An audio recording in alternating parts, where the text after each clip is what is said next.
Stand by to launch FanStream Sports. 3, 2, 1. Let's start. Hello, sports fans. Welcome to FanStream Sports. Nothing but pure sports. This is the JP Show. JP, it is so good to hear you back on the air. Stand by. Now, here's JP. Big save. Up the middle, Morrell. The Rays with a 1-0 win at the Coliseum tonight. As Shane Baz, Edwin Uceda, and Jose Siri combine to beat the Oakland A's and shut them out by the final score of 1-0 in a game that it just barely got dark. 154. 154 as your Tampa Bay Rays defeat the Oakland Athletics. Good morning to you. Welcome to the JP Peterson Show. I'm Peter Blake. JP, of course, in Dublin, covering the Florida State Georgia Tech game. So you'll have me today as we talk about your Tampa Bay Rays with a big one in the scorecard there. Over now, one game over 500. So they're not done yet. And who is it that is the one that hits the home run for the Tampa Bay Rays? None other than JP's favorite player. And that one he drives to straightaway center field. And the Rays take a 1-0 lead. Jose Siri comes roaring out of his slump, and the Rays have the game's first run. So there you go, with his 15th of the year. A great show in store today on a happy Hump Day edition of the JP Peterson Show, as not only we will talk about the Tampa Bay Rays with Best of the Bays Tampa Bay Ray Kennedy, as he's still having hope for this team at the end of the day, as they continue their teeter-totter season, up and down, one game over 500, 2 games over 500, and then they're 1 game under 500, 2 games under 5. That's the kind of season it's been. The same thing with Jose Siri. Up and down this last week, especially being out of the lineup. In true Rays fashion, he shows the potential that lots of Rays fans know he has, that we know on this show that he has. He has struggled mightily, but last night, he's definitely the key to the win. And of course, Shane Baz picking up his first win in 2 years, going 7 strong innings. So we'll definitely talk about your Tampa Bay Rays. 18 days until the regular season starts for your Tampa Bay Buccaneers. Are you ready for that, Bucs fans? The last preseason game with the Miami Dolphins. More than likely, they're going to play their starters. You would think they would have to after that game versus the Jacksonville Jaguars, which was not too good. But it is preseason as everybody starts to freak out there on social media with the second and third teamers. I don't think that's a direct reflection of what this offense is going to look like, Bucs fans. I don't. You know me, being the eternal optimist, I think the expectations are very high. We'll have the great TJ Reeves on at 11:30 from the Buccaneer Radio Network talking about what else? Your Bucs versus the Dolphins. Where, I would think a lot of Bucs fans would be excited, even though it's a preseason game, to finally see this first team offense. To finally see your starters and a Baker Mayfield, possibly a Mike Evans and a Chris Godwin. Maybe a first team defense. I know I'm tired of the second and third team guys. I get it. I understand what the preseason is for. It's for evaluation, and it is to stay healthy, which, knock on wood, the Bucs have been able to do. We'll also hear from Baker Mayfield, who talked to the media yesterday. Interesting comments from him, Todd Bowles, on why he decided to come to this decision to play his starters against the Miami Dolphins. And let's face it, our own friend of the show, as I would call him, the guy who started out with the Sports Web, which can be seen and heard here on Monday and Wednesday nights at 9 o'clock. J.C. Allen had it first that Graham Barton was the center. Is going to be your starting center officially. I mean, is that a surprise to you? Is that a shock? Are you looking forward to seeing Graham Barton and that new offensive line unit with possibly Elijah Klein, with Tristan Wirfs, of course, entrenched, if you will, at the left tackle spot, with Luke Gedeke at the right tackle spot? That'll be an interesting unit to definitely monitor. I'm excited about that unit in itself. I am. I want to see what this offense is going to do on Friday night. But I don't want to give too much away. I don't. Again, evaluate your positions. Figure out where you're at when it comes to depth. I think there were some good things coming out of the Jacksonville game. I don't think it was all bad. There are some concerns for me here. And we'll definitely get into it. I'm getting ahead of myself here, but at 10:30, we'll have Leo Haggerty with some more Bucks talk and also a USF preview. So a full show today. And as always, we'll take your phone calls. Let me put up the little banner right there. 727-255-0391 at 727-255-0391. USF football with Amped Up Sports and Leo Haggerty. So we got that covered for you. And again, we'll take your phone calls. So what do you think about the Rays? What do you think about your Tampa Bay Rays? Did you watch last night? It was a quick game. I think that's what baseball wanted. In a stadium, by the way, that you could, I don't know what you heard. I don't know what word that was when they won the game there, but it was like crickets last night. Honestly, it was like crickets. You couldn't hear anything at all. I mean, some people want to go on with the Rays and their stadium issues, but man, what a terrible and tragic situation you got there in Oakland. That is horrific. How as a baseball team do you perform with and you can't blame them, can you? Because the A's have 1 foot out the door to Vegas, right? So that in itself was interesting, to say the least. 1 hour and 54 minutes, Rays fans. I mean, that's exactly what baseball wants. And he definitely wants Shane Baz to go out there and do what a lot of fans expect him to do, which is pitch lights out. It's about time. It's happened. First win in 2 years. In dominating fashion. Throwing 94 to 96 miles per hour. Throwing this slider. I'll tell you what, let's go ahead and hear from Kevin Cash on this big win versus the Oakland A's. And once again, open phone lines if you want to talk about your Tampa Bay Rays. But here's Kevin Cash after the 1-0 win over the Oakland A's on the JP Peterson Show. The whole outing was impressive, but good power to the fastball, really good sliders that he was featuring. Just continue to mix and got a lot of, soft contact. That's kind of the goal. If you're going to be that efficient, get soft contact. And I don't recall many balls that were hit that hard. Really, really strong outing. And probably the most impressive part was he had to be like that because their guy was doing the same thing to us. It does feel like he's doing a lot of good things and he's making progress, getting closer to the guy that he was before his injury. Just really happy for him. And believe me, he wanted to stay in the game.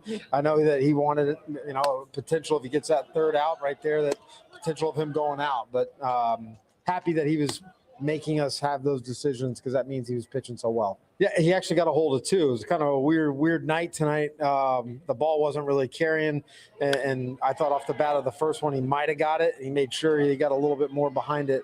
So happy for Jose. I mean, there's no doubt he's really talented with what he's capable of doing at the plate. When he gets a hold of a ball, he can do that, and that was obviously the biggest hit of the game. No, but I'm glad we came out on top of it. I'll take the 9-2 win over the 1-0 game. Well, there you go. And I think, all Rays fans would like to see them, their offense. But lately, it's been tough to be a Rays fan. Again, it's been tough. It's been tough to watch this team all year around with the offense. Not scoring runs. I mean, you just come off a series with the sweep against Arizona. You start to feel good. You start to feel like you have the momentum. But what is the identity of the Tampa Bay Rays all year long? Inconsistent offense, or, if you will, consistent offense with not being able to score runs. It has plagued them all year round. Whether they've had the big guys or not, whether they had the superstars in this lineup or not. And now that they've traded them, you have several guys in this lineup that have been under 200. So a big win for the Tampa Bay Rays. Again, they get one game over 500. It's impressive. Again, this is not necessarily about this year. As much as I know Rays fans want to still compete, I think those days are over. As crazy as that sounds to rule out this team, because we know what their history is, and we know that, it's never over. I just don't think they have enough firepower. I think it's all about next year. It's all about the future when you get McClanahan back. It's all about the future when you have Taj Bradley, who's developed but is tailed off lately. When you have that pitching staff coming back. When you have, Jeffrey Springs, who's pitched lately. When you have Drew Rasmussen, right? Pepio. That's your future at this point. So you're looking to the future in the next couple years. I know it's tough to be a Rays fans, but that's what you're looking at. So if you want to talk about this Rays win from last night, 727-255-0391 at 727-255-0391. Let's go out to the comments. Good morning, JP Peterson. He is not here today. You're stuck with me, Nathan, but thanks a lot for tuning in. As always, hello to Mr. Peter Blake. Thank you very much. Appreciate you. JP is across the pond. If you want to talk college football, we can definitely do that. Are you looking forward to that season starting up? When it comes to FSU, what do you expect out of this team? I know ESPN already running in their mouth about how FSU could be unranked. I know there's Seminole fans out there. I know there are Bull fans out there. And once again, we will have Leo Haggerty at 10:30 giving you a preview as he talked to Coach Golish yesterday. So we'll hear the latest on him. Also get some Bucs thoughts because our guests are all versatile here on the JP Peterson Show. That's how we like them. We like them like the Bucs offensive linemen, where they can play multiple positions. Our correspondents can talk multiple sports on this show. They can talk Tampa Bay Buccaneers. They can talk Tampa Bay Rays. They can talk Tampa Bay Lightning. They can talk USF football, which I think a lot of fans out there should be excited about what is coming this year. And Leo will definitely give us a preview. Let's see here. Let me go back out to the comments. Nathan says hello to all JP Peterson Show listeners and viewers. And by the way, I'm going to read the comments as much as I can because I kind of like interaction. I like engagement. Not that we don't hear on the JP Peterson Show, but I love the comments. And more than welcome to call the phone line if you have something to say or something is on your mind. 18 days away from the start of the NFL football season when it comes to your Tampa Bay Buccaneers. So we'll definitely talk more about that. Also, hi, Pete Spider Blake. Thank you, Michael, for tuning in. Win 20 games. Absolutely hit the like button right there. Morning, fellas. What's going on, Christopher? Cole, could this offensive line be better than the Super Bowl offensive line? Christopher, it's a great question. You always ask those questions here on the show. You do. I don't know. There's a lot of uncertainty, but there's a lot of excitement and potential, right? With, again, Tristan Wirfs coming back to that left side. Who's your left guard? Is it Brederson? Is it Klein? Is it the rookie? You know that Graham Barton is going to be your center. And then you have your right side there with Cody coming back there at the right guard. And then you got Luke Gedeke. And then you have some depth. You have some depth there with Xavier Delgado playing well. Again, there was definitely some good things to take out of that Jacksonville game. I tell you what I'm most concerned about before we go to break here, the kicking situation. I said this on the sports web. You got one job to do. It's a simplistic thought. You got to make your kicks. Bucs fans, are you concerned about Chase McLaughlin? because he missed 2 kicks now in the last 2 weeks. It goes back to that BTSD, if you will. Bucks traumatic stress disorder with watching field goal kickers try to make kicks.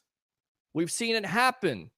You don't want to see it again. Again, 727-255-0391 at 727-255-0391. We go out to Lissy. Thank you very much for watching the JP Peterson Show here. And let's go out to Mike. Gators, Canes in 9 days. Gator fans, you can talk to me too. Are you looking forward to your season with a gauntlet of a schedule? I mean, how many wins, if you're a Gator fan, are you expecting? How many wins? Because this is going to be a tough year, I think, for the Florida Gators. And I'm not just saying that because I'm somewhat of a biased Florida State fan. If you look at this schedule overall, it's definitely tough. With that being said, let's go ahead and go out to a break.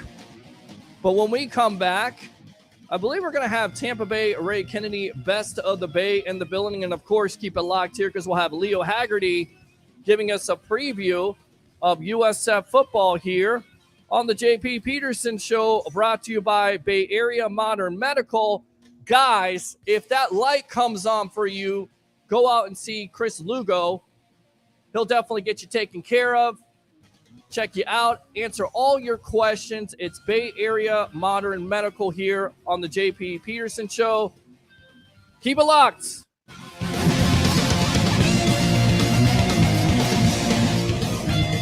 Celebrate August with the dazzling green hue of peridot, known for its vibrant and refreshing sparkle. Yes, that's the birthstone of August at the Gold and Diamond Source. Explore the Gold and Diamond Source's stunning collection of peridot jewelry, showcasing the gemstone's unique glow and versatility in rings, necklaces, and earrings.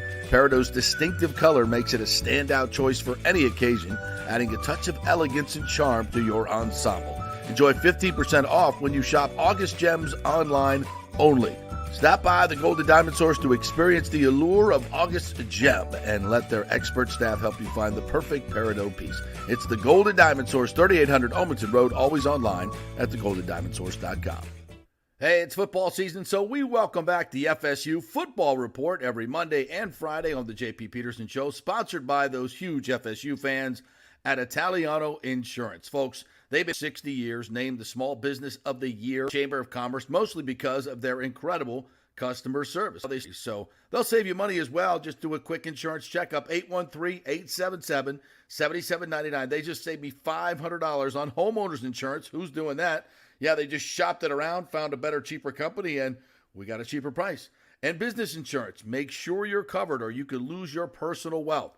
That's 813-877-7799, ItalianoInsurance.com. Go Noles. Hey Tampa Bay sports fans, this is two-time LPGA major champion Jane Geddes here. After winning the US Open and 10 other LPGA events, I wanted to try something completely different. So I came right off the top turnbuckle and landed in the crazy world of WWE. And yes, you heard that right, that's WWE. Working for the Vince McMahon as the VP of Talent Relations for the company. Now, though, I want to work for you. Everything I've done in my life, I've done with incredible passion. And now I've turned my focus to leading the best real estate team in Tampa Bay, the Gettys Gordon Group with Keller Williams in South Tampa. If you're looking for a new home, an investment property, or looking to sell your current home, we will give you major championship level service. When you choose Gettys Gordon Group, you become part of our inner circle, like family. So if you're looking for a few golf tips or a golf course view, we're going to stripe it right down the fairway. Call me at 813-485-6808 or go to gettysgordongroup.com, or again, give me a ring at 813-485-6808. JP here for Third Generation AC and Plumbing. And Third Generation really says it all, folks. The owner, my friend John Rodriguez, has been in the AC and plumbing business since 1995. They built their business on honest assessments and doing great work on time for a great price. Simple, right? Did you know many AC techs are incentivized on big commissions to sell new AC units and you might just need a drain cleared? So if you want someone you can trust, that's John Rodriguez in Third Generation Services. Check out the 5-star Google reviews. If you have a plumbing or AC emergency, call 813-961-8024 and a human will answer the phone. That's 813-961-8024 or go to thirdgenerationplumbing.com. Ciao, Paolo Tini here, owner of Caffè Paradiso, one of South Tampa premier traditional Italian restaurant. We were recently voted number 3 on Open Table list of Tampa Bay's top 10 restaurants. We're very proud of that because we take great care of preparing each dish by hand with homemade sauces, pastas, only the freshest local ingredients.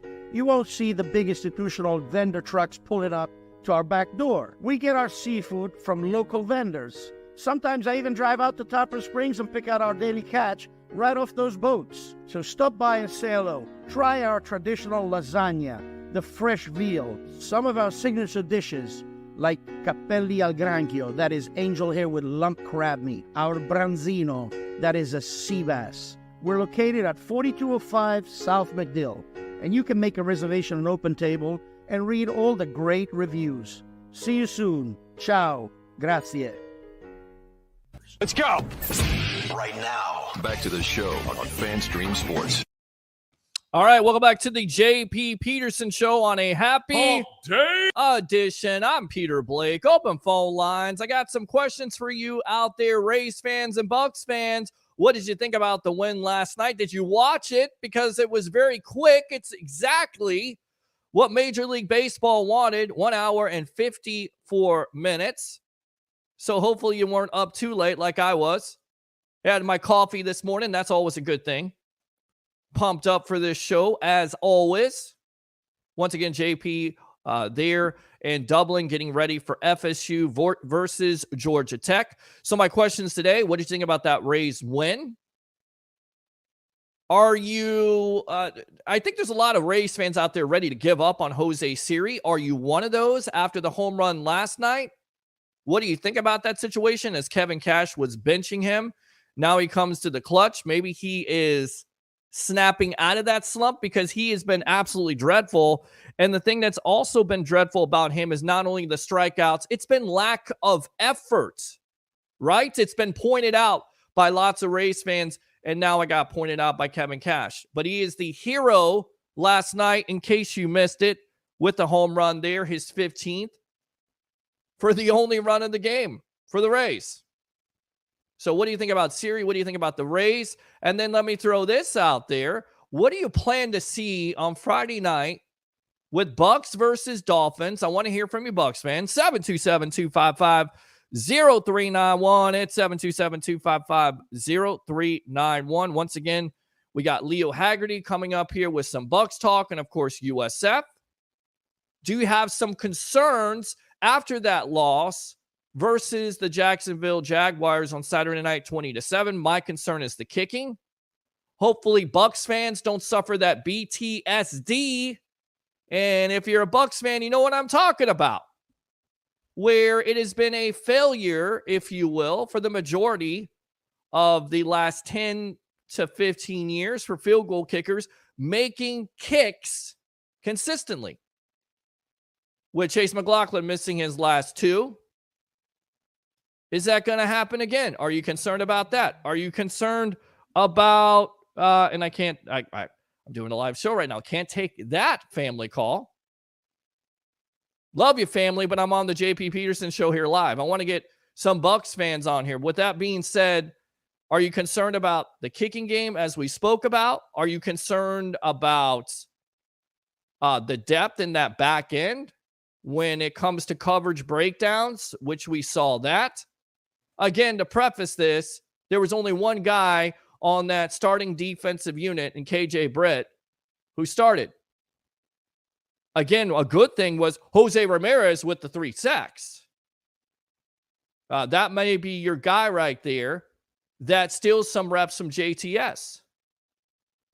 And you're hoping that Yaya Diaby is definitely going to be healthy when the season starts, because to nobody's surprise, Jaden Daniels is the week 1 starter for the Washington Commanders on September 8th. Want to go back out to the comments here. Gold Knowles. You know, when somebody says that, I got to play some music. I got to play that FSU music. just for JP Peterson as he's up there or out there in Dublin. There we go. All right, enough of that. I'll tell you what now, let's go out to Baker Mayfield as he spoke to the media. And then after that, we'll get the legend on, Leo Haggerty, with his USF preview here on the JP Peterson Show. Here we go. How we doing? You had to kind of sit and wait. So, how anxious, or I guess anxious might not be the word, but how ready are you to go out there and do some stuff with this first group? Yeah, I'm excited, especially since we get to go up against them tomorrow. Miami comes into town, so get a good practice against them. I mean, you guys know preseason, you don't exactly show all your stuff. So being able to compete against another team with our group is always a great opportunity for us. And then just to get in the mindset, playing Friday night, mentally preparing for it. Not going to play much, but just to get ready for it. Football's finally starting to almost be here. So, it's always a good opportunity to go out and play against somebody else. What do you want to accomplish, or what do you want to see the group do in their time that they're out there on Friday night to know that you're ready for the regular season? I just think communication. I think procedural-wise, I mean, that's really what you're looking for in preseason games. But for us to be extremely sharp, when it comes to what plays we're going to run, obviously since we're not all playing that long, to be really dialed into the first few third down calls, red zone calls, the critical situations that we might have, be really keyed into that, communicate well and execute. Just no dumb mistakes. Play good offensive football and go from there. What's been your assessment of this team overall from OTAs all the way down through training camp?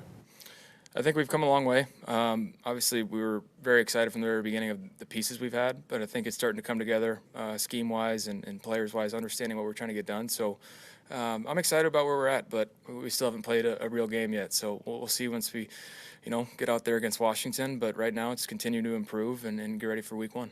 Like a year ago, you were, just named a starter. So much has happened, I guess, since then. Yeah. Got to be just such a stark contrast from last year to this year. How are you able to kind of leave your own unique mark now on this team now that it's unquestionably yours? Yeah, continue to be the same guy each and every day for these guys, everybody in the building. Continue to lead how I know I can, the best way I can, and just obviously having experience with Liam before in this system, and that's the off season. Continue to coach guys and learn as we go through this process. But for me, it's comfortable knowing that it's I'm here for a longer time period, but don't be satisfied with that. Obviously, we still think about how far we got last year, where we could have been, and just the ups and downs. Every season's different, but you always kind of think back to where you were at this point last year, and I think we have a better identity. So now it's really about attacking it and going to get what we're working for, and I feel good about where we're at. How long do you think last year it took you guys as an offense to find that identity? A long time, longer than we're probably proud of, but it was late in the year. We started to do the little things right, and that's why we're harping on everybody doing their job and being extremely focused on the details, and even more so this year. And that's why I think we've improved as off-season and training camp goes on. And that's why I feel like we can say that we have an identity. Now it's different when you go out there and run plays and you see what you're really good at against other defenses. But I feel like we know who we are at this point. What specifically about the run game has impressed you the most? When you have the system that we do, as many formations and motions, it gets the defense's eyes sometimes in the wrong places. That's what you're trying to do. But the movement off the ball by the guys up front, I think their tracks are better. I just think they're playing better. And then our guys in the backfield, obviously still a young group that we have, but I think they're just running it better. I think they're seeing it, understanding what we're trying to get done. They're not guessing where the hole's going to be. They're trusting the guys up front and hitting it quickly.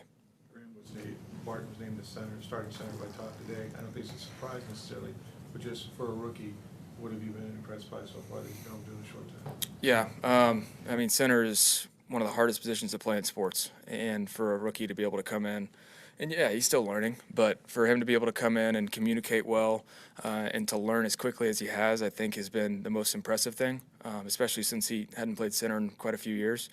So for him to make that switch and communicate the way he's been able to, just operationally, I think it's been extremely impressive. And then obviously he's a first-round talent for a reason. The physical traits that you see, he's extremely explosive. He's able to move the line of scrimmage, and so he's going to continue to improve with each rep, and that's what we're excited about. Baker, you have a big event coming up on Sunday for your foundation. Can you talk a little bit about Yeah. that and how important it is for you and Emily to have this foundation? Yeah, I mentioned to you guys a bunch just about, obviously having a platform, being able to give back is truly a blessing. But doing our Be the Ball event again, Baker and Emily Mayfield Foundation, and we joined up with Early Learning Coalition of Hillsborough County again. We did that last year, but decided to really try and dig our feet in even deeper and make a bigger difference. So looking for a better turnout. Obviously last year we had to pivot a little bit with the weather, but everybody handled it the right way. So it's just a fun event. One of those, you get to go swing a golf club. You don't have to be great at it. Just have fun and then do an auction event after. So 3 to 5's the golf, and then 5 to 7's the auction event. But it's so much fun to be able to have guys come out. You don't have to dress up in a suit and tie. You just get to come casually in Florida gear and just have fun with it. But to be able to give back and make a difference. And I mentioned to you guys, I was just learning about Tampa, just the area in general last year, about just the public school systems and how many people are truly in need that aren't necessarily under the poverty line, but are right there at it, that don't get the benefits. And so this is a great event for us to be able to help out those people that not necessarily get the positive benefits from the poverty line. The Early Learning Coalition, it works with very young children. Yeah. You being a parent now, and you're witnessing, your daughter achieve certain milestones in life. Does that kind of further your interest in that particular group, knowing that some kids, they don't have as an equal opportunity to reach some of those milestones? No, absolutely. And that's what our whole foundation is about, is trying to level the playing field and just, as we've been learning parenthood, as we're going, just learning about how important it is at the early stages to continue to develop their brains and give them every opportunity to advance as quickly as possible. And so, trying to do that, obviously we've realized how important it is now with having our own, but really diving into it to try and make a bigger difference. So it's extremely important, and it's a fun event to be able to help out. Baker, what kind of input do you expect to have into the tough receiver decisions on roster? I think those guys have, they've put everything on tape. The tape is kind of the resume when it comes to roster cuts and knowing what guys are capable of. So that's not in my wheelhouse. Whoever's out there, I expect us to be pretty damn good and be on the same page. So let them make those decisions. All right, so welcome back to the JP Peterson Show here on a happy hump day. Without further ado, let's go ahead and get this man on here. We got an intro for him. We do this on the sports web if you don't know. So here we go.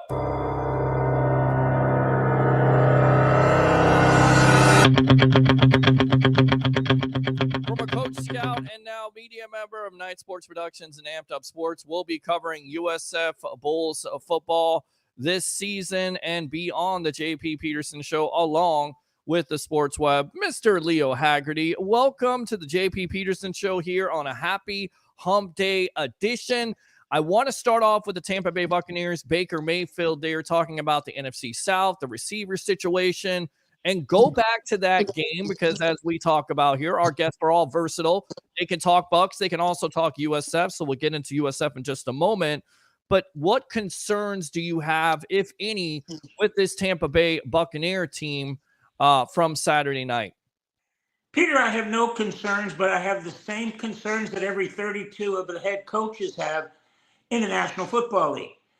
Going into game one, none of them are going to be prepared simply because they have no idea how their starters are going to play in the second half because they can't play them in the second half in the preseason. And again, I told Roy Cummings and I, we have our little impromptu get together after, as we call it, Saturday senior mass down at Christ the King. We get together, and then every now and then we go down to Belmar Saloon for a little bite to eat. And Peter, you're very aware of that, how good the food is down there. Good. It's so good to hang out with Leo Haggerty and gang, because here's the one thing you always know. First, we're going to get into some stories and learn some things about history of football, especially.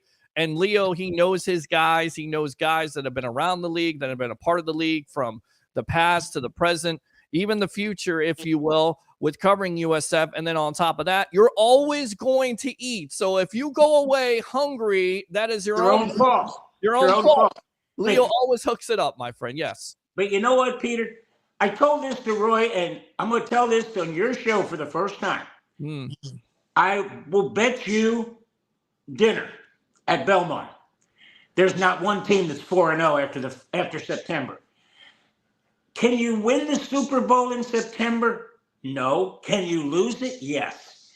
Because of the limited amount of padded practices that you have, tackling is terrible the first month of the season. Offenses are still learning, still gearing in. You go 3-1 or 2-2, you're in good shape. You go 1-3, you're not dead. You go 0-4, hey, check the box, you're buried. So what we're seeing now is the first 4 games in the NFL is preseason. That's getting ready. Because, Peter, if you go 0-4, that means you got to go 10-3 the next segments just to be in the conversation. You know, that 10-3, whew, I wouldn't want to look at that. So, yeah, you want to be 2-2, 3-1. It would be love to be 4-0, but it's not the end of the world. The sky isn't falling. The sky is not falling. And, of course, we got this guy right here with his intro. Again, him on. Here we go. Mr.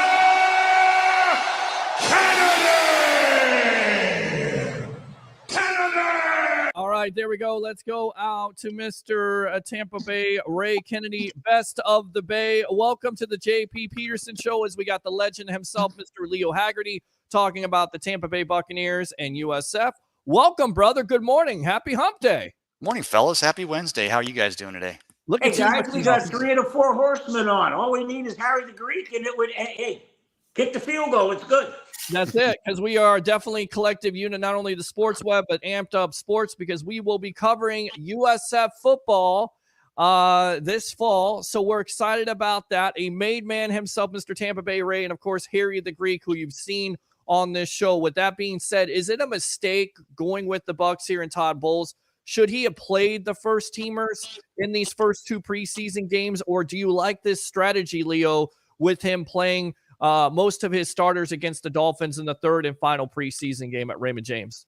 You know what, guys, and I'm going to say this is really a media problem than anything else, because say the Buccaneers played Baker Mayfield, Mike Evans, Chris Godwin. Say Evans and Mayfield got hurt in the 1st and 2nd preseason game. Mm-hmm. Todd Bowles walks into that post-game press conference, and you know darn well at least one person is going to say, hey, coach, why'd you play your starters in a meaningless football game? Yeah. They don't want to deal with that. And I don't blame them, because right now, all they're looking at is trying to stay healthy for week 1. You get hurt when the bullets are flying for real, okay, that's part of the NFL. But if you get hurt in a game, as I like to call them, exhibition games, I don't even call them preseason games, because they don't matter. Yeah. They only matter for people who are 2nd and 3rd teamers. You're trying to put something on film. So when you cut down to that 53-man roster, and Ray Kennedy, I'm going to throw this at you. 17 games, they're going to have to expand that roster soon, aren't they? Not only that, they're going to have to expand their practice squads. They're going to have to allow these players. You're going to have to start load controlling these guys, right? I mean, you're going to get to a point where you're going to start. We're going to set this guy, that guy. Maybe you're not worried about Mike Evans' 23rd 1,000-yard season in a row. I'm kidding, but as far as the getting time in the preseason, they're saying it. The coaches are telling us we're getting most of our good work in these inter-squad scrimmages before these games. And, you want Liam Cohen's offense to start running smoothly, but at the end of the day, they're not going to show any of that in the preseason anyway.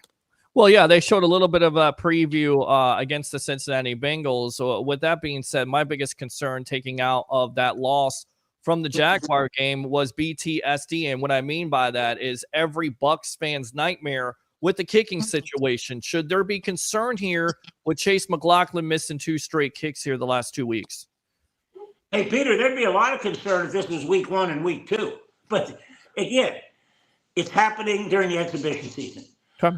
I think the biggest thing right now is to find out why he's missing the kicks. Just let's see what's going on. And I'll tell you what, guys, I can't wait for week 1 to see what these special team guys have up their sleeve for this kickoff. I don't think you've seen anything of what you're going to see coming down. Because remember, if you can't, this is amazing to me. You can't onside kick. Well, if you can't onside kick, why don't I move everybody to one side of the field, those guys, and then when I kick it, I'm going to run behind 9, 10 blockers. And those guys on the other side of the field, they're just standing there. I don't even have to block them because I'm going to outrun them. So I want to see what happens with that. Ray, what do you think? Well, I agree with you, Leo. So what you're saying is maybe by week 2 or 3, we'll start going, oh, now we see why it's called the dynamic kickoff and not just the XFL copy off. Well, we love, Tampa Bay Ray loves the new dynamic because he'll say it many times here on the JP Peterson Show. And of course, my show, The Sports Web, dynamic kickoff rule here. I'm curious to see who the Bucs put back there. With that being said, I want to get off the Bucs. I want to go to USF because we got you on here. We're going to have you on here throughout the season, covering USF for, of course, Amped Up Sports. What are you learning about this team? Because you kind of threw it out there. Everybody's looking to Byron Brown, the expectations, but this team has more than Brown at the end of the day, right? Oh, absolutely. Peter, they even got a punter who's 31 years old from Australia and 6'5". I mean, I have never seen South Florida with this level of talent, top to bottom. Mm-hmm. If they can stay healthy, they have a chance to win 9 football games. Wow. If they can beat Bethune-Cookman and they can survive going to Alabama, and what I mean survive is just don't get beat up. Right. You're going to play the SEC. That means all of a sudden, bang, you're going to get beat up. If they can be competitive and walk out of there where it's not looking like 1776, with those guys with the peg leg and walking out. If it's not that, they're okay because then they go to Southern Miss and then Miami. And they're going to have 4 games under their belt when it looks like they're going to play their 2 toughest games in the AAC. They got to go to Tulane and then host Memphis. I'll tell you what, the way the college football playoff system is set up, mm-hmm. the best winning team out of the group of 5 is number 12. If all of a sudden South Florida goes to the playoffs, and they have playoffs. I didn't say playoffs. Yeah, we said playoffs, yes. If they win the AAC, they got a shot at going in at number 12. Wow. Because, and I mean, all the SEC people are crying the blues because finally the college football playoff committee got it right. The first 4 teams that are getting a bye, the 4 conference champions. And guess who the next 4 should be? The 4 conference champions that got beat. So you know what? If Alabama plays LSU, Alabama wins, they get to bye, LSU's in. You just got – all you're really talking about is 3 spots. Yeah. Because that group of 12 is going to come in, and South Florida could be in that conversation. You're absolutely right about that, and I think there's a lot of Bulls fans that are excited. You've been around this program for the last 5 years. Do you sense there's some type of difference where there's a calm with this coach and with this program for, building off of what they did last year with the 7 wins? Do you sense some type of calm confidence? I'll call it like this because you've been also covering the Tampa Bay Buccaneers, and just being out there seems like there's an energy and electricity to it. Do you sense the same thing with the USF Bulls program? Peter, let me give you an example. Their kickoff luncheon is tomorrow. It's sold out for the first time ever. 600 seats. What does that tell you about Bulls Nation? Getting excited about football. And I'm going to use this. When I talked to Michael Kelly Thursday, I'm going to use this question. I said, Michael, football brought the groceries. Men's basketball cooked a meal. Now, both of them get to eat it. How important is that? Believe me, when these 2 hires were made, Alex Golish and Amir for basketball, everybody went, who the heck are these guys? Well, guess what? They're not going, who the heck are these guys now? They're going, gosh, I hope we can keep these guys if they have another good season. Yeah. And maybe also your baseball coach could be actually a home run here or a grand slam if you were. We're on with the legend himself, Hey, Leo. Peter, let me jump in here real quick because I'll tell you what no one's talked about. Okay. Jose Fernandez, he's not used to being the bronze medalist out there at USF. He's used to being the gold and the silver medal out there when it comes to sports. Watch for what he's got this year, because I'll tell you what, he's going to arrive in ill humor come day 1 because now he wants to get back up on that pedestal. So that's important. And Peter, I don't know if you had a chance, Ray and Peter, to see. I've got the question. I asked Golish yesterday. I got the question. Yes. I'm really going to encourage people to read Joe Madden's book, because Joe talks about the 5 levels of professionalism. Mm-hmm. And he talks about, first level, happy to be there. Second level, survive. Third level, and this is what I asked Alex Golish, I belong. I said, do you feel like you belong? And it was funny because he said, you always ask me a question that I have to think about. Well, Leo, I don't want to steal your thunder, but we actually got that question here on the JP Peterson show. JP's like, you got to get content. You got to write it down. You got to get content. Guess what? I got that question here. Again, the great Leo Haggerty of Amped Up Sports talking to Alex Golish yesterday here. So enjoy that. I'm reading Joe Madden's book. I'm going to get to it eventually. I'm reading Joe Madden's book. He talks about the 5 levels of professionalism when it comes to a coach, and his first 3 are really interesting. Talks about you got to go through, you're happy to be there, then you survive. The third one was interesting. You belong. Do you think that applies to you? And if it does, when did you feel you belonged? You always got me thinking. I don't know if I ever felt the first 2. I waited to take a job until I thought I was ready.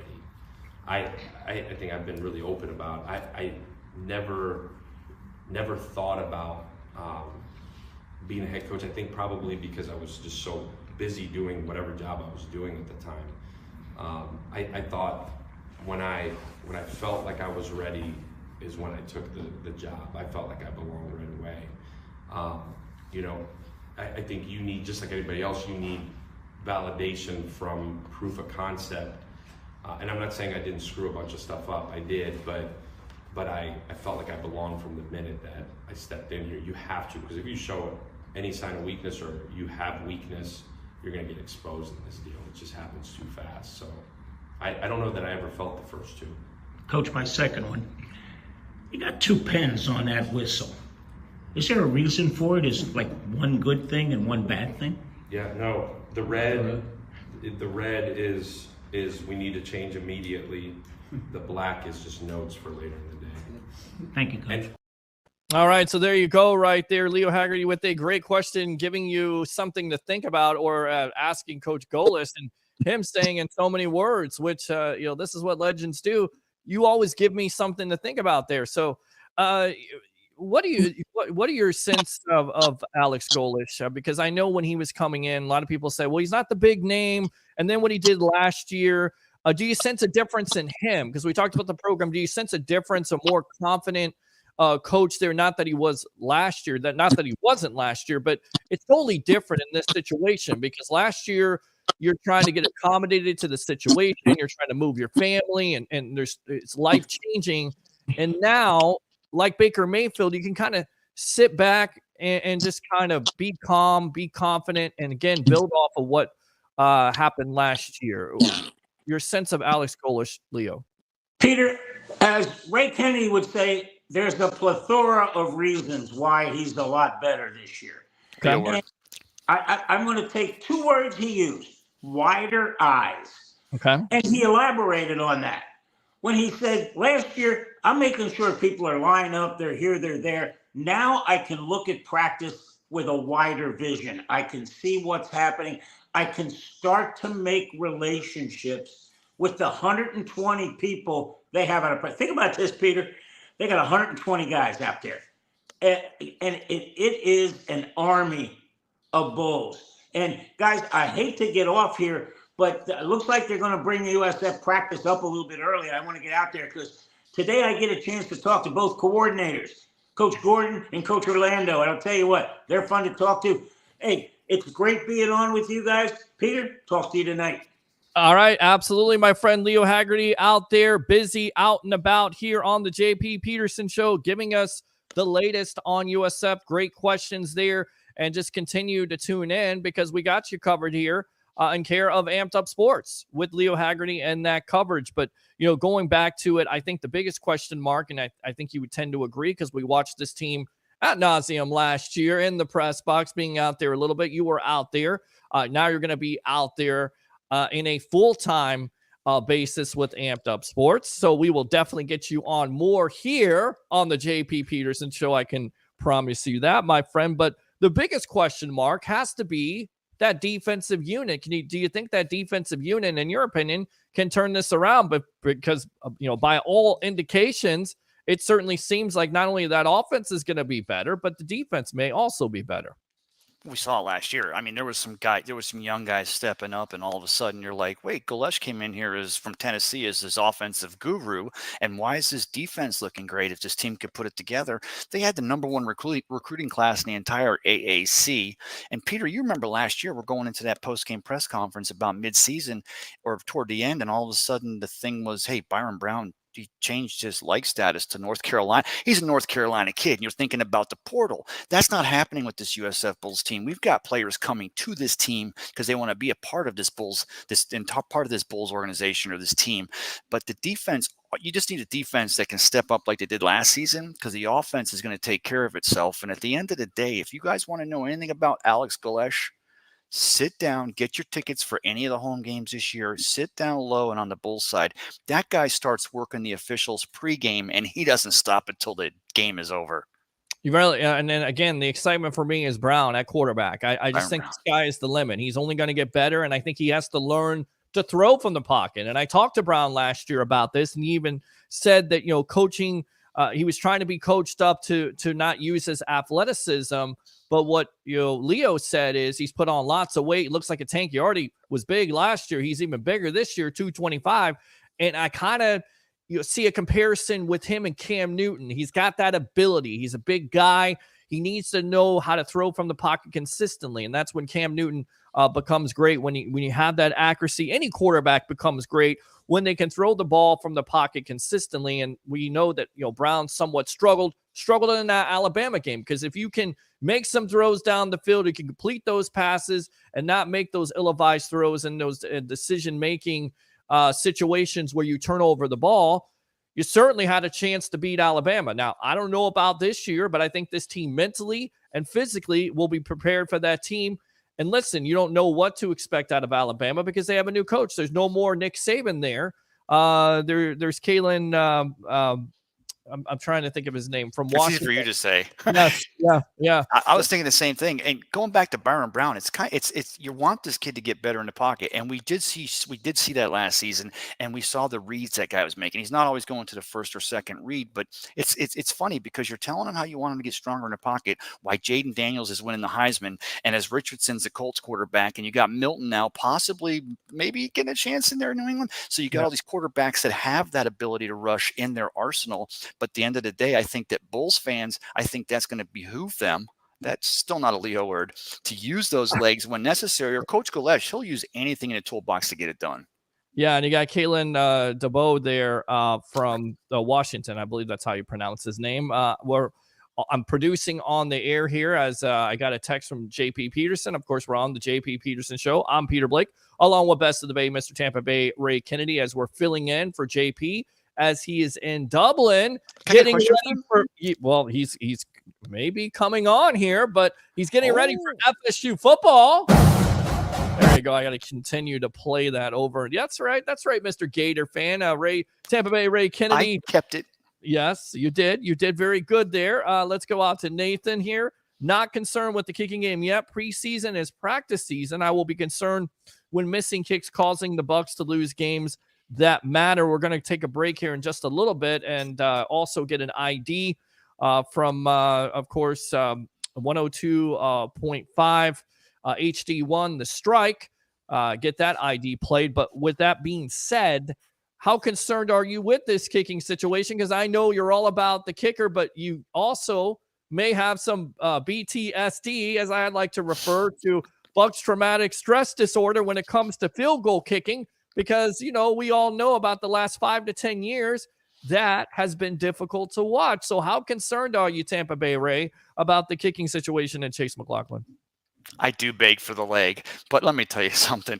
You look back at that kick. I went back and watched that missed field goal from McLaughlin, and I'm like, I saw what they did. I saw that Jacksonville put like 72 guys on the left side of their D line trying to block it from the right. It looked like Chase just got a little too cute, tried to kick one straight at the left upright. It didn't stay in. I have no worries about this guy. Of course, when it comes to kicking on any of the 32 teams in the National Football League, I think 32 coaches will tell you we've always got a little bit in the back of our head worry about that because kicking is such a get on a roll kind of a thing. But as far as Chase McLaughlin, I think the reason why he showed you last year he belongs as the Buccaneers starting kicker is because he can do this job pretty good. Yep, you're absolutely correct about that. Over 90% field goal accuracy. So I'm looking forward to it. I'll tell you what we're going to go ahead and do because I think JP is going to come on here just a little bit. Let's go ahead, take a quick break. And then when we come back, we'll hear from JP Peterson possibly. We'll take your phone calls as always, 727-255-0391. Yours truly along with Best of the Bay, Tampa Bay, Ray Kennedy. Once again, keep it locked. What's your biggest concern if you're a Bucs fan coming out of that loss from the Jacksonville Jaguars? And what are you looking to see on Friday night against the Miami Dolphins here on the JP Peterson Show?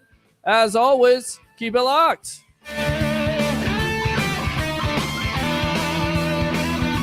It's football season, and we welcome back the Gator Report every Monday and Friday, sponsored by the Jeeves Law Group, Jeeves lawgroup.com. Just go to the website.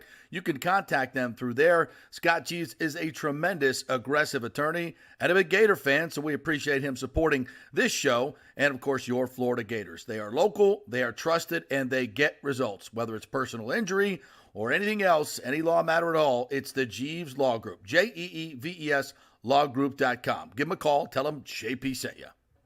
All right, this is for all you guys who don't want to go to the gym and do 5,000 crunches. At Bay Area Modern Medical Center, you can get on the new True Body machine where you can reduce fat and tone up your muscle. It's like doing 54,000 crunches in just 15 minutes. Define your body as you see fit. True Body offers personalized muscle stimulation that delivers the equivalent of those 54,000 crunches in just 15 minutes. Just get in touch with them at Bay Area Modern Medical Center, BAMMC.com. Chris Lugo and the team over there will set you up on True Body and get amazing results. Non-invasive with comfortable and little to no pain and zero downtime. You can isolate and target those areas that you want to improve and treat multiple areas simultaneously. It's an amazing machine, so check it out at Bay Area Modern Medical Center, BAMMC.com. JP here to ask the question, are you planning an event, meeting, or conference? If so, you'll want to call the designers and production professionals at Extravaganza Productions Incorporated. With over 35 years of experience in the events industry, designing and producing every type of small to large event, they can provide a huge resource for design ideas, audio, visual, sound, lighting, decor, and entertainment to turn your event into an incredible experience for the entire audience. Folks, I've worked up close and personal with this group at many national events and Tampa events, and they have unique capabilities that help you save time and money in the planning and execution of your next event. Don't delay. Call these pros today at 813-621-4700 or check out their website at extravaganzaproductions.com. Tell them JP sent you, and they'll provide a free initial consultation for your event. Extravaganza Productions, the best of the business. Golfers, listen up. The hottest new driving range craze has come to Rogers Park in Tampa. The Top Tracer range is now open 10 to 9 p.m. And just like you see on TV, every shot is tracked for yardage and accuracy, giving you immediate feedback. And best of all, you can virtually play the top courses like Pebble Beach or St. Andrews with your buddies. Plus, great food and drink options available in the well-appointed hitting bays. Very comfortable out there. Reservations highly recommended, starting at $25 per hour, including balls. Reserve at RogersParkGolf.net. That's RogersParkGolf.net. See you there. Let's go.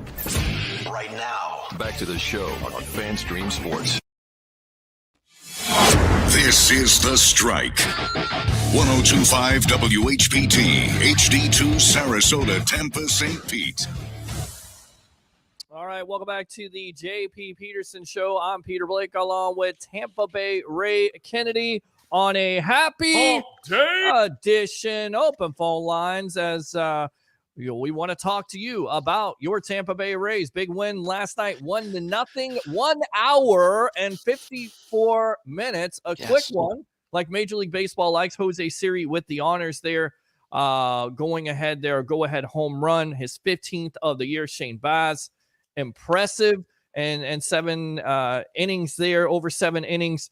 Great work by him. First win in 2 years. What do you think about your Tampa Bay Rays? 727-255-0391. It's 727-255-0391. Also, any concerns when it comes to your Tampa Bay Buccaneers from the loss the other night? I get it, it's a preseason game, but any concerns coming out of that? Positives, Jose Ramirez, we talked about him. We've talked about the offensive line, if you will. And, of course, only 18 days left. So any concerns about your Tampa Bay Buccaneers?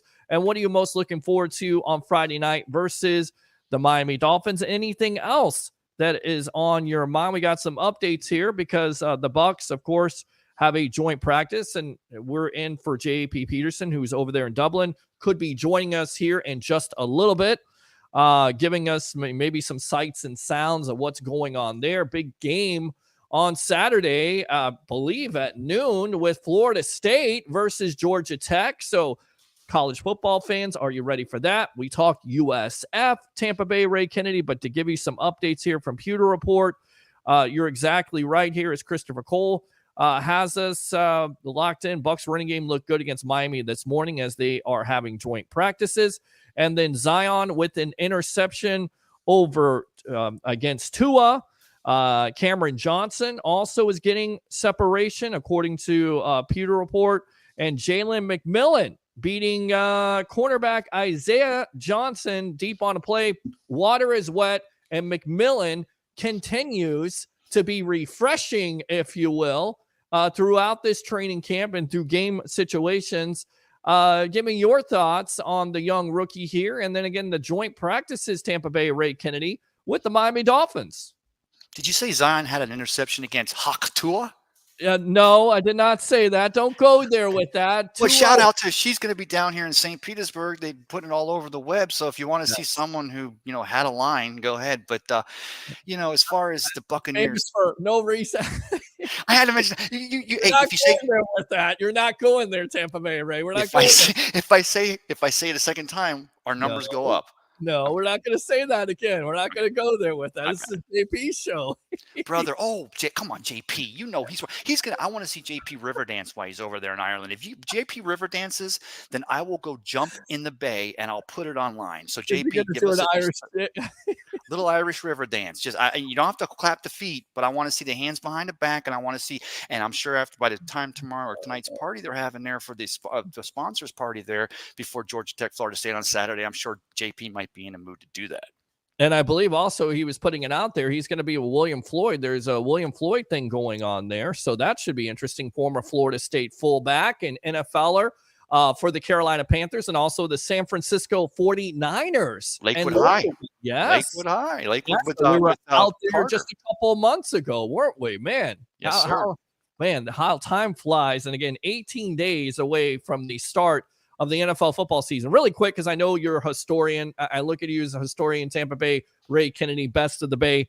Famous 19s in Bucs history, because it was 19 days yesterday. Famous 19s, and then give me a famous 18. I got an 18 for you, I think. But 19, give me a 19. Give me a couple of 19s in Bucs history. Roberto Aguayo. Was he a 19? I think he was a 19. I don't think he was famous, though. That's not 10, that's for sure. That's not what I was thinking. But go ahead, give me another 19. Very easy here, Tampa Bay, Ray Kennedy. But I think Johnson, baby. Very good. What else? Who else? What other wide receiver was a 19? You see, wide receiver 19. I got to give it away. The late great Mike Williams. Mike Williams. Couple years there, especially his rookie year. And then, of course, you got a former Florida Gator. Shame on you, because we were talking about the other night. And as I said, does any team have any better Florida State Seminoles than the Bucs with Warrick Dunn and Derek Brooks? How about Ike Hilliard? Well, yeah, Ike Hilliard. Yes. Yes. Down himself. So 19, 18. I'm thinking Sammy Strotter.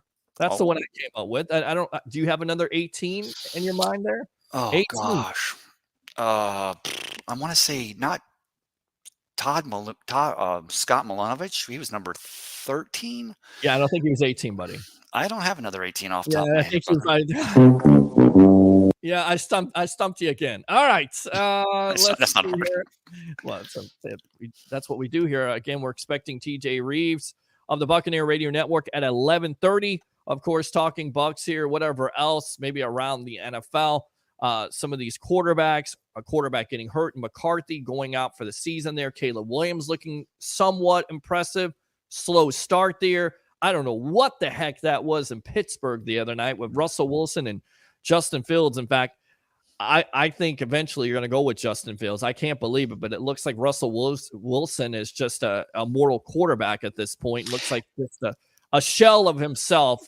And that happens. I don't know what it is. I don't know if it's athleticism. I don't know if it's age catching up with him. I get it. It's preseason, but he's not looked good. He's not looked good the last couple of years. Did have a pretty solid year last year, but he's not the same Russell Wilson.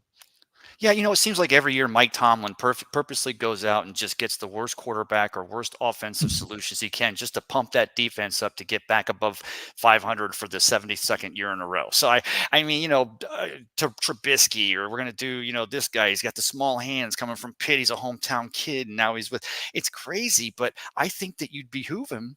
That's still not a Leo word to go with Justin Fields, because if the upside, if Russell's not coming in like Russell from 3 or 4 or 5 years ago in Seattle, then at the end of the day, Justin Fields has to be your guy. Yeah, and I think that's what you're looking at. And again, the quarterback situation, Caleb Williams, will you have the same type of effect that CJ Stroud had for Houston? And going back with the Bucs, Graham Barton being named the starter, according to our friend of the show, Mr. J.C. Allen, doing big things over there at Sports Illustrated. Were you surprised by that? Really? Were you surprised by it? By the Bears, or being picked up? Graham Barton starting at center for the Bucs. You know what? I was comfortable that Robert Hainsey had did it, and I knew that Graham was going to be better. I didn't realize that he was going to be pancaking from week 1 and earn that spot. But at the end of the day, now you got Hainsey goes into a deeper rotation. Of course, he played right tackle at Notre Dame, but we know he could play guard. He played center, so it just goes into a continued line depth. And of course, Peter, I've said that this Buccaneers offensive line is the strength of this team going into 2024, and that's what excites me.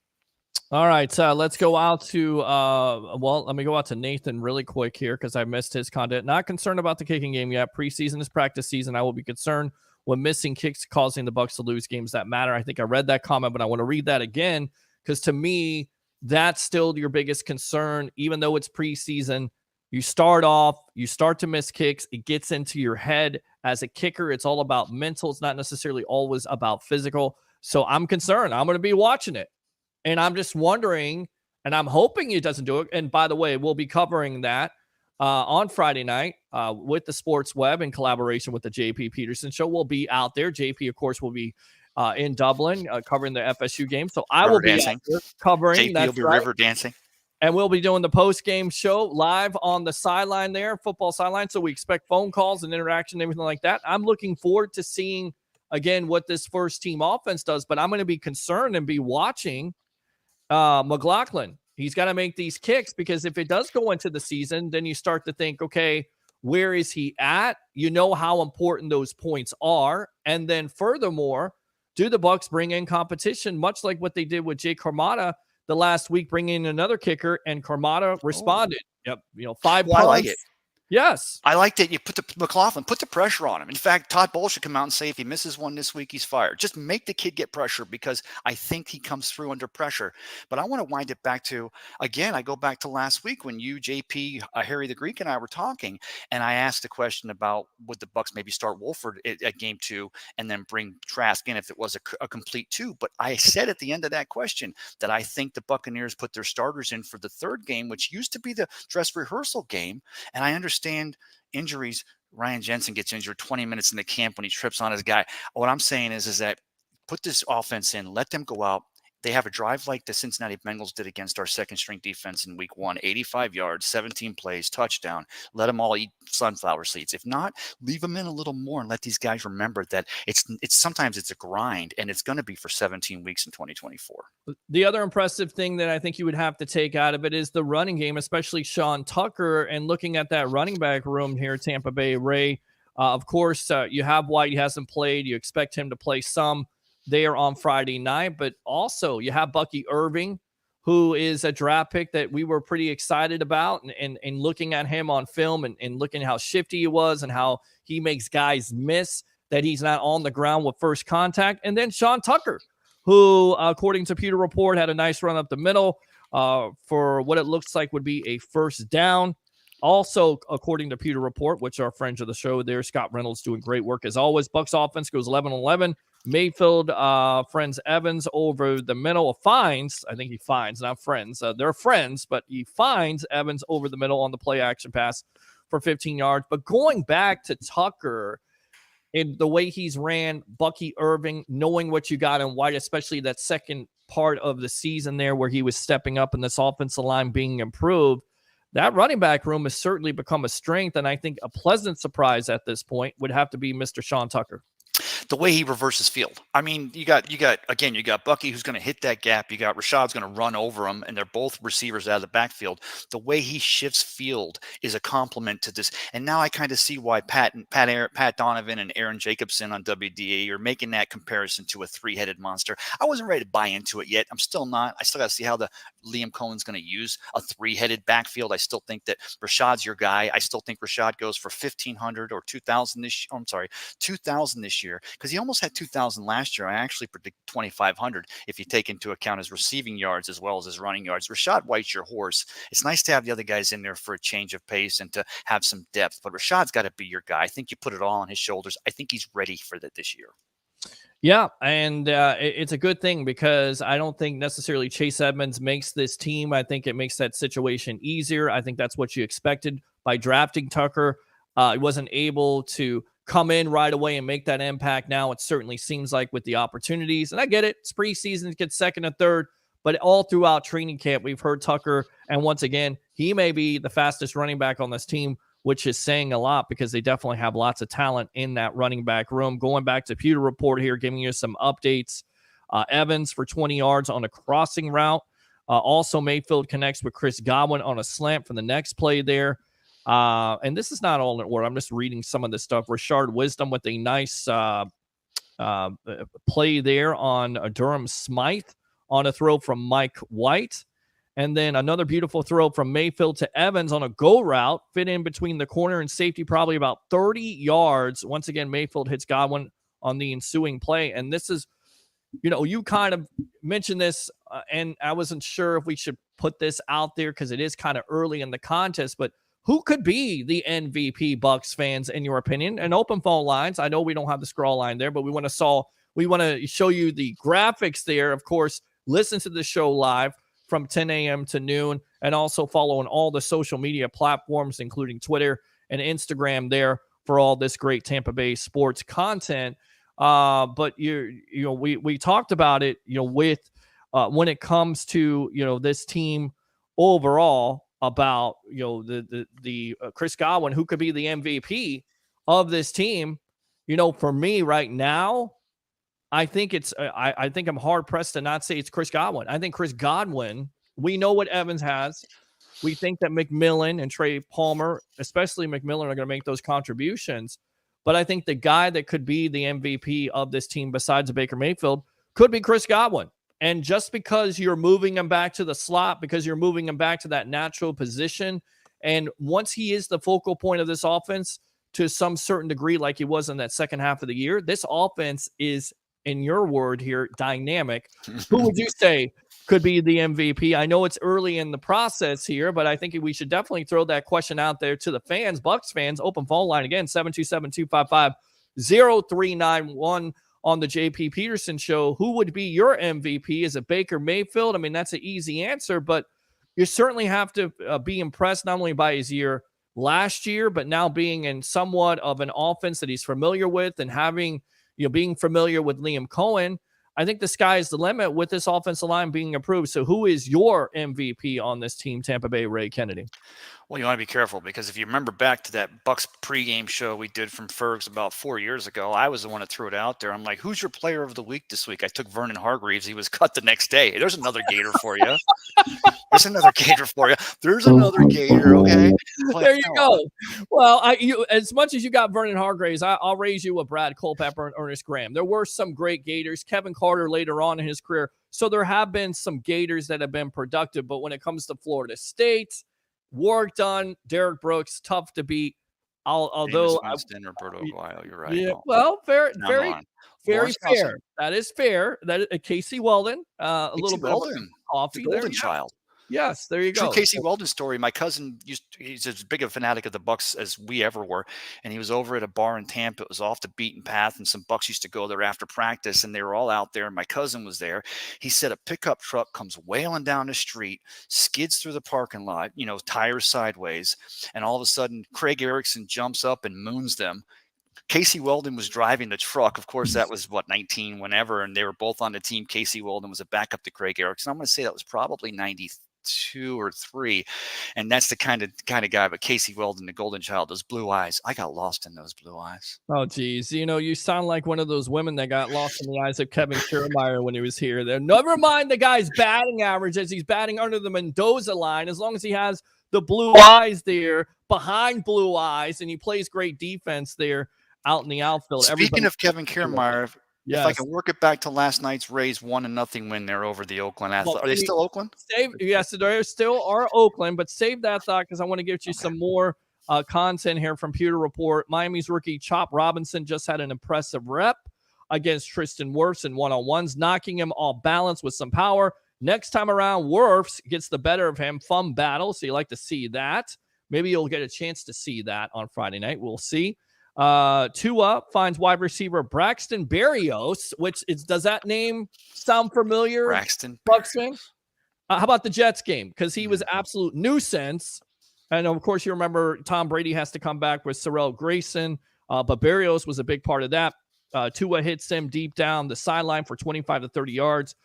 Berrios got past Antoine Winfield Jr. over the top. Another deep ball by Jalen McMillan. This time he gets behind defensive backs Baker. Mayfield finds him for a 50-yard touchdown.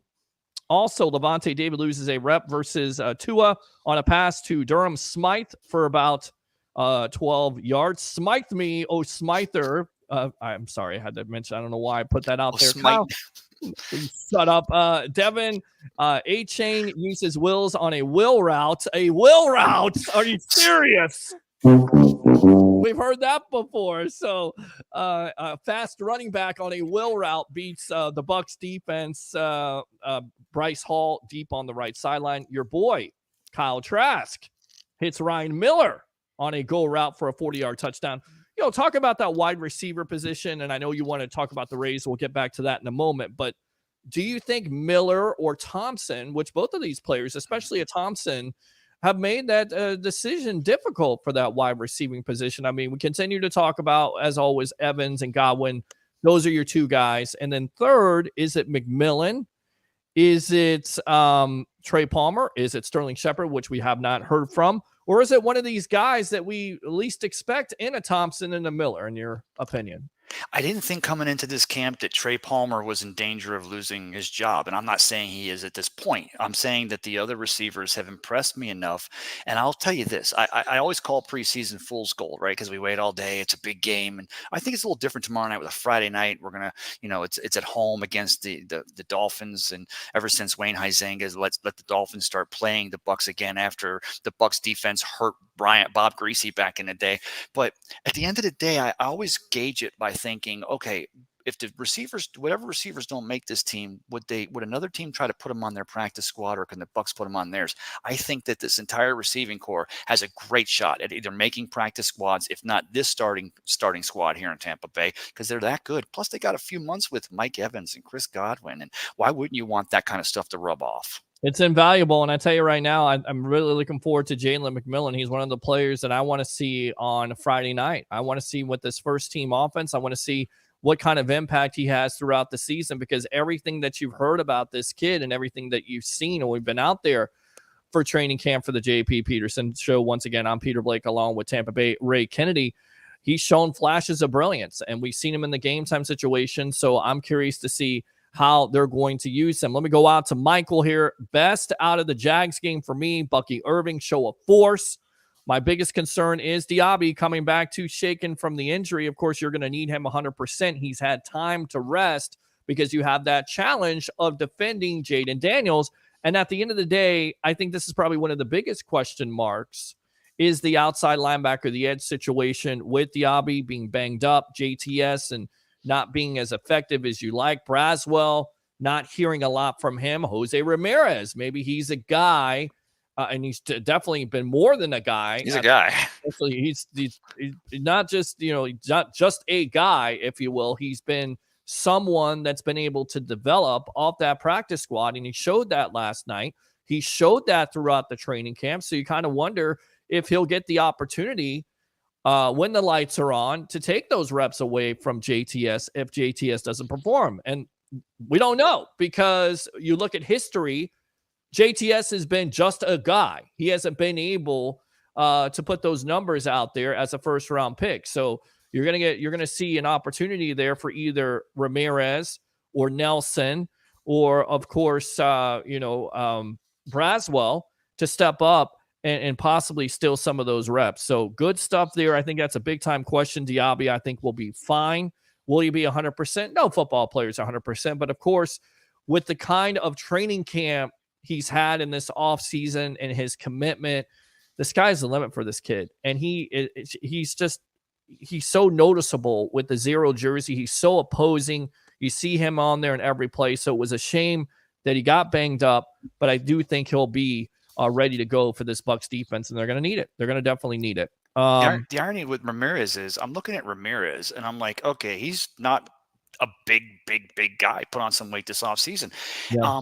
As opposed to Joe Tryon-Shoyinka, JTS's one move is to stay outside, go with the swim, and get past the quarterback, right? Whereas Ramirez, he doesn't go that move. He's using any move. He seems to be reading the lineman more, and all he's doing is to get on top of that quarterback. And that's why he's been so exciting to watch. I don't know how the kid does it. Is he looking at the feet? Is he watching the knees? There's something he's looking at that gives him that read, but somehow he's able to get around his offensive lineman and head straight to the ball. Absolutely. Let's go out to Christopher Cole. CBA needs to be adjusted. Bucs running game looking good against Miami this morning. We talked about that. Zion with an interception. Thank you very much, Christopher Cole. Christopher Cole also says Baker's having a good day hitting Evans, Godwin, and McMillan. And listen, that 3 right there, that's scary to me. And then add Palmer to that, and possibly who else? Is it Rock Jarrett who's on this team? Thompson and Miller, especially Thompson, have outplayed him. But we know, that Jason Light loves this kid. He's made some catches here, but the other players have outplayed him. So that will be the interesting position battle to pay attention to in this last preseason game, in my opinion, against the Miami Dolphins. If you want to talk about any position battles or anything you're looking forward to seeing on Friday night versus the Dolphins, 727-255-0391. It's 727-255-0391. Once again, we're in for JP Peterson, who is over there in Dublin getting ready for FSU and Georgia Tech. So I don't know if he's going to be doing an Irish dance or not, Irish jig or whatever, but we're looking forward to seeing him, hearing from him here in just a little bit. If not, then we got TJ Reeves, the great TJ Reeves, the media icon, the human lottery ticket from the Buccaneer Radio Network here coming on at 11:30, talking about what else? The Bucs. Who knows? Maybe we'll get him to talk some Rays. I know you want to talk some Rays. Let me read the rest of these comments. We'll talk a little Rays, and then we'll go out to a break here in just a moment to get TJ on. So good stuff there. Thank you, Christopher Cole. Nathan says, Bulls secondary philosophy, Carlton Davis, Jamel Dean, many other corner defensive backs playing too far at the wide receiver. They give 10 to 15 yards and get burnt. Are they being coached to do that? And I think that goes back to the blown coverage there. Was it Tyke Smith? Was it Marcus Banks? According to Rondé Barber, he said it was Banks not playing in that position, and it crept up the other night. That's also a concern for a lot of Bucs fans, is those long third down situations where the Bucs were exposed last year. They were exposed in the Jacksonville game, so you hope that you're able to have those stops, especially when it's 3rd and 17. You got to be able to get off the field, Tampa Bay Ray Kennedy. Yeah, I mean, at that point, they had, they were depending on so much without the rush, without our dogs up front, none of our starters. And don't forget, the reason why your receivers are playing that far off the ball is because you're not going on all out or zero blitz. If you're blitzing or rushing somebody in or bringing in the cornerback down, then your guys will go man to man, and hopefully they can hold their own. And don't forget, now we've got Jordan Whitehead coming downhill to just take people's legs out. So, I mean, I think this defense is coached to play off the ball like that because they realize if the pressure's not there, they've got to cover more field. But if you got your dogs blitzing that quarterback, which Todd Bowles usually likes to, you'll see more tight man-to-man coverage. No, absolutely correct about that. And, Jamel Dean coming off a contract extension a couple of years ago, I didn't think he played necessarily that well. I thought his best game was his last game against the Lions before he gets hurt. You need to see more consistency out of him.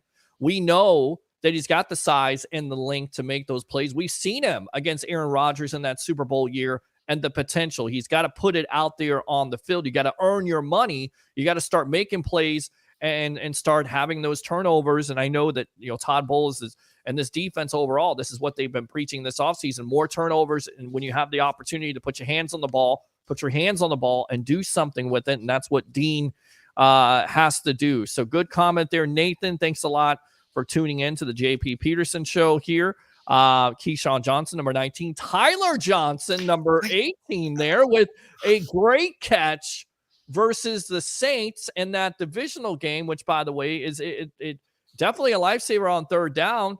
I didn't do a lot after that. I remember talking to him when he was coming out of Minnesota at the time at the Outback Bowl. Great questions with him and PJ Flex, so that was good to have him, but never was able to really develop. But very good. 18, Tyler Johnson, Sammy Strotter. And so 18 is very good. Let's go Bulls. Thank you very much for tuning in.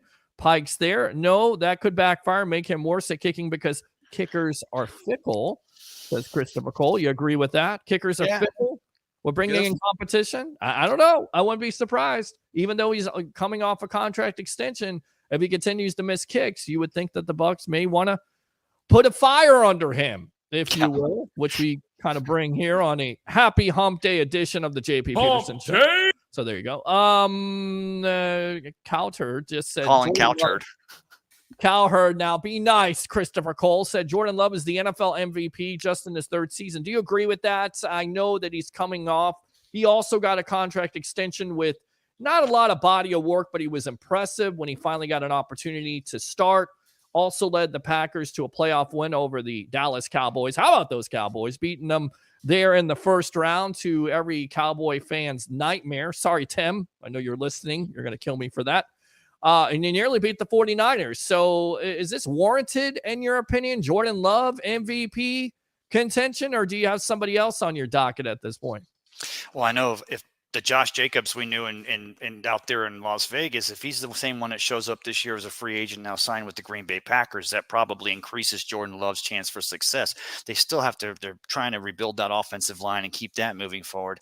I want to take it back to the Caleb Williams thing. Somebody talked about, would Caleb Williams have the same success that CJ Stroud had last season? The two teams are actually comparative, because don't forget, the Texans, they had all those draft picks. They built this team, and then you bring in a D'Amico for a coach. And also with your Chicago Bears, they had Carolina's #1 overall, building on a team that Eberflus is putting together on that defensive side. So I could see where all year you're going to find the Caleb Williams to CJ Stroud comparisons. It's not just because they're two decent quarterbacks, but they're also on teams that weren't just drafting #1 overall or #2 overall because they were the worst. They just happen to have the right pick at the right time. Very good update here from Pewter Report. Dolphins defense just stopped the Bucs starting offense in a one-sided 2-minute drill after a Miami penalty. 3 straight incompletions by Baker Mayfield ends the drive. Also, Bucs second-team offense didn't fare any better in a 2-minute, with the lone positivity play being a sideline completion to who? Cody Thompson after a first down sack. And then also just to update here, again, all this from our friends at Pewter Report. Tua connects with Malik Washington on a post route. Washington found a crease in the Bucs defense. On the next play, Tua completes a pass to Jonnu Smith, who we know from the Titans days and, of course, the Falcons for 20 to 25 yards down the middle. So not good news there. But again, both teams, a spirited joint practice between the Bucs and the Miami Dolphins, keeping you abreast of the situation. You also said that he's got great weapons, great defense. I said Baker has better weapons than Love and definitely a better defense. Again, Dobbs and the Tampa Tornado Christian Watson. Can he stay healthy for the Green Bay Packers? Yes. You don't have to raise your hand to speak. I always cut you off, and you're always so good about it. I wanted to, real quick, before I know TJ's going to be coming up here, I wanted to work it back again to the Are you Rays. staying on, by the way, for TJ? I know you I'd like love to, but you know what? Yeah, let's do it. Let's roll All with right. it. So you're going to If stay TJ on. will have me. TJ will definitely have you here. But I wanted to mention Rob Brantley, the catcher last night. First time catching in the majors for 2 years. He worked with Boz back in Durham. Love the story. His family drives 7 hours up from Southern California, San Diego, where the kids come. Well, the kid, he's 36, 35 years old. But at the end of the day, it only goes to that entire thing. Kevin Cash was a catcher. He knows catchers. If you're going to have the best pitching rotation in baseball, which in 2025, guess what? We are. You're going to have great catchers. I love the fact that Kevin Cash knows to bring in a stud. They may not be able to hit all the time, Jackson. They may not have the best batting average, but they know how to call their pitchers. And Boz gave a lot of that 3-hit effort, that 1-0 win last night, to his catcher, Rob Brantley. So shout out to that guy. All right, let's take a quick break with the Rays talk there. We'll talk more about the Rays. We'll also talk about your Tampa Bay Buccaneers with the media icon, the human lottery ticket, the guy who works for the Buccaneer Radio Network here, Mr. TJ Reeves, coming back with all the Bucs talk and taking your phone calls afterwards. 727-255-0391. It's 727-255-0391. It's the JP Peterson Show. I'm Peter Blake, along with Best of the Bay, Tampa Bay Ray Kennedy, coming back here with the media icon TJ Reeves. Keep it locked. Discover a world of elegance and sophistication at the Gold and Diamond Source. Whether you're searching for your first piece or celebrating a special milestone, their expert team is here to guide you every step of the way. Navigating the world of fine jewelry can be overwhelming, but it doesn't have to be. Their knowledgeable staff is dedicated to helping you choose the perfect piece, ensuring you feel confident and informed. At the Gold and Diamond Source, they pride themselves on offering only the highest quality jewelry. From stunning engagement rings to timeless watches, each piece is crafted with precision and care. So take advantage of their 5 years interest-free financing. This means you can get a $5,000 piece and only pay $83 a month. And if you're new to buying diamonds, their first-time buyer program will educate you on the 4 C's: cut, color, clarity, and carat, and help you understand the different shapes and sizes available. Go enjoy the great staff at the Gold and Diamond Source. You'll be family forever. It's the Gold and Diamond Source, 3800 Ulmerton Road, always online at thegoldendiamondsource.com. Hey Tampa Bay sports fans, this is two-time LPGA major champion Jane Geddes here. After winning the US Open and 10 other LPGA events, I wanted to try something completely different. So I came right off the top turnbuckle and landed in the crazy world of WWE. And yes, you heard that right. That's WWE. Working for the Vince McMahon as the VP of Talent Relations for the company. Now, though, I want to work for you. Everything I've done in my life, I've done with incredible passion. And now I've turned my focus to leading the best real estate team in Tampa Bay, the Gettys Gordon Group with Keller Williams in South Tampa. If you're looking for a new home, an investment property, or looking to sell your current home, we will give you major championship level service. When you choose Gettys Gordon Group, you become part of our inner circle, like family. So if you're looking for a few golf tips or a golf course view, we're going to stripe it right down the fairway. Call me at 813-485-6808 or go to gettysgordongroup.com, or again, give me a ring at 813-485-6808. JP here for Third Generation AC and Plumbing. And Third Generation really says it all, folks. The owner, my friend John Rodriguez, has been in the AC and plumbing business since 1995. They built their business on honest assessments and doing great work on time for a great price. Simple, right? Did you know many AC techs are incentivized on big commissions to sell new AC units, and you might just need a drain cleared? So if you want someone you can trust, that's John Rodriguez and Third Generation Services. Check out the 5-star Google reviews. If you have a plumbing or AC emergency, call 813-961-8024 and a human will answer the phone.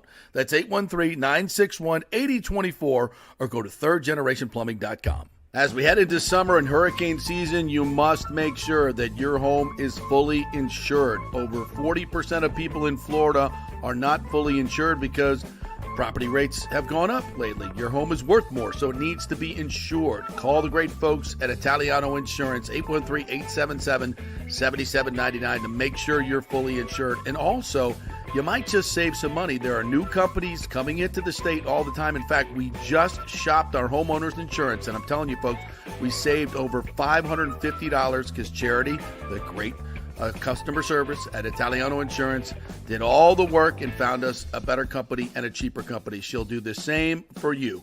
813-877-7799. Do something about these high rates. Shop them around. Could save you lots of money. It's Italiano Insurance. Been doing business here locally for over 60 years. 813-877-7799. Tell them JP sent you. Ciao, Paolo Tini here, owner of Caffè Paradiso, one of South Tampa premier traditional Italian restaurant. We were recently voted number 3 on Open Table list of Tampa Bay's top 10 restaurants. We're very proud of that because we take great care of preparing each dish by hand with homemade sauces, pastas, only the freshest local ingredients. You won't see the big institutional vendor trucks pulling up to our back door. We get our seafood from local vendors. Sometimes I even drive out to Topper Springs and pick out our daily catch right off those boats. So stop by and say hello. Try our traditional lasagna, the fresh veal, some of our signature dishes like capelli al granchio, that is angel hair with lump crab meat, our branzino, that is a sea bass. We're located at 4205 South McDill, and you can make a reservation on Open Table and read all the great reviews. See you soon. Ciao. Grazie. Let's go. Right now, back to the show on FanStream Sports. All right, welcome back to the JP Peterson Show on a happy hump day. I'm Peter Blake along with Tampa Bay Ray Kennedy. Let's go ahead and get this guy on. Introduction is definitely needed. I call him the human lottery ticket. I call him the media icon. He's been around forever here in the market, still doing great work for the Buccaneer Radio Network. Mr. TJ Reeves, let me go ahead and go out to you here really quick. There we go. Boom. Right there, the media icon. Welcome to the JP Peterson Show, as we are only a couple of days away from Bucs versus the Dolphins, and most likely you're going to see some of that first team offense. And only 18 days away from the start of the NFL football season, and we are trying to be good here. How you doing this morning, buddy? You're trying to behave. I look, Ray's like in a dress shirt. Are we like pseudo working today, or what do we have going on back there in the office? I love this. The look busy look. Yeah, I think everybody is ready for the preseason to wrap up and get the regular season here. It is different in that and this has been the case for the last couple of years, we have 2 weeks after this final preseason weekend before you get to the regular season games, but it's not far away. And I think that's what everybody is interested in. In particular, you're seeing starters today at the practice with the Dolphins go against each other, Buccaneers and Dolphins. And hey, we may see some starters for a little while, at least on Friday night in the preseason finale here. So we're interested in all of this, because I don't know about anybody else, but I'm interested to see Baker Mayfield timing with Mike Evans, Chris Godwin, Cade Otton. I'm interested to see defense that has Vita Vea, Levante David. How many of them are going to play Friday? Antoine Winfield, Jordan Whitehead back, etc. Jamel Dean, Zion McCollum. Even if it's just a series or two, we're interested to see this. Are we not, guys? Coming up. I mean, I'm definitely interested to see. I know Tampa Bay Ray Kennedy is interested in seeing this, and I would like to see, a couple drives there. But at the end of the day, we all know about this. We've talked about this throughout the months, that when it comes to preseason football, it's not only about evaluation, but the main goal is to keep everybody healthy. And knock on wood, there has not been any major injuries at this point. You've got Yaya Diaby, who's banged up, but it certainly seems like he could be close to 100%, and you're going to need him versus Jaden Daniels and the Washington Commanders on September 8th. Yeah, no doubt. And health of your team is important, but you've got to get some work in. And in fairness, they got work in head-to-head with the Jaguars last week. They're getting some in today. but there's not a way to replicate live contact in a game, tackling to the ground. You know, what happens when you go 3 and out and you have to go over to the sideline, look at the tablets and figure out, okay, what are they doing? And now, wait a minute, we're right back on the field because there's a turnover or something happens. You can do your best to simulate that in practices and workouts, but there's no substitute for these games. So I'm interested to see what it's going to look like coming up here on Friday night. I have often repeated this. Watch for individual players. I mean, like you guys were talking about Cody Thompson earlier. I mean, it does not take a football expert to figure out this guy is making an impact to whatever extent. Can he make a roster that's very deep at wide receiver? That's going to be tough. Here's what it comes down to. You guys know this. What kind of special teams do you play? What can you do besides just playing receiver, defensive back, linebacker, running back? Those guys have a chance to stick if you are on kick coverage, if you are on kick return, if you're on punt coverage, punt return. That's where somebody like a Cody Thompson, we got to find out what can he do on special teams that keeps him on a roster with a Trey Palmer and a Jalen McMillan, a veteran like Sterling Shepard that we haven't seen very much. That's who you're battling against, and special teams may be the way that you stay on. TJ, speaking of special teams and making contributions to make this team, has Keefe done enough on special teams to still retain his position and keep a fullback in our roster, or are the Buccaneers going to go in another route with that? So that's a great question. I know Scott Reynolds was on yesterday with JP, and again, if you pay attention to these things, for a lot of the coverage, kickoff coverage, punt coverage, he's out there running down the field trying to make a tackle as an offensive player, and he makes tackles frequently. He had one in the Jaguar game on punt coverage. That may be the way that he sticks, because obviously the rookie Devin Culp shows promise. How hurt is Payne Durham? Are you going to keep 4 tight ends? You've got another veteran in Wells, in David Wells. How many guys can you keep? How many guys do you have active?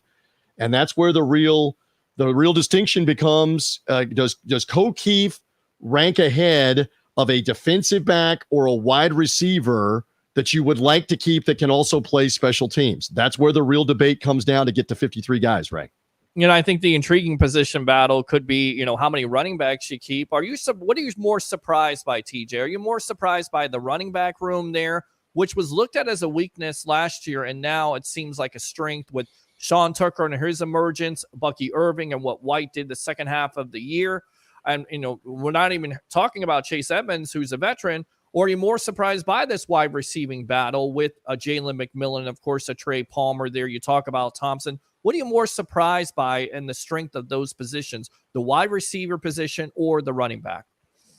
I think it's an interesting debate, because, I mean, that one play the other night at the end of in the fourth quarter, it was a DJ Williams that took off down the sideline right in front of me. And my Lord, what a second effort to get in the end zone. And you're looking at this going, how is that guy going to get on the roster and get on the field? Because Ramon Jefferson, the other rookie free agent, played for Liam Cohen at Kentucky last year. And this is not even taking into account the veteran Chase Edmonds, who hasn't been able to practice, but I mean, obviously has been on a Buccaneer roster the last couple of years. So you can't keep them all with Sean Tucker and with Bucky Irving, who you more than likely are going to keep. Who's the fourth guy? Who's on the practice squad? Who can play special teams? Bucky Irving back there returning, Ramon Jefferson back there returning on kickoffs. It's a great challenge, and it's maybe running back, because you're not going to keep more than, I mean, this is me saying this, you're not going to keep more than 4, probably. And it might only be 3. I saw you hold up 3. It might only be 3. So some of these other guys are now practice squad. What are you looking at for the practice squad, et cetera?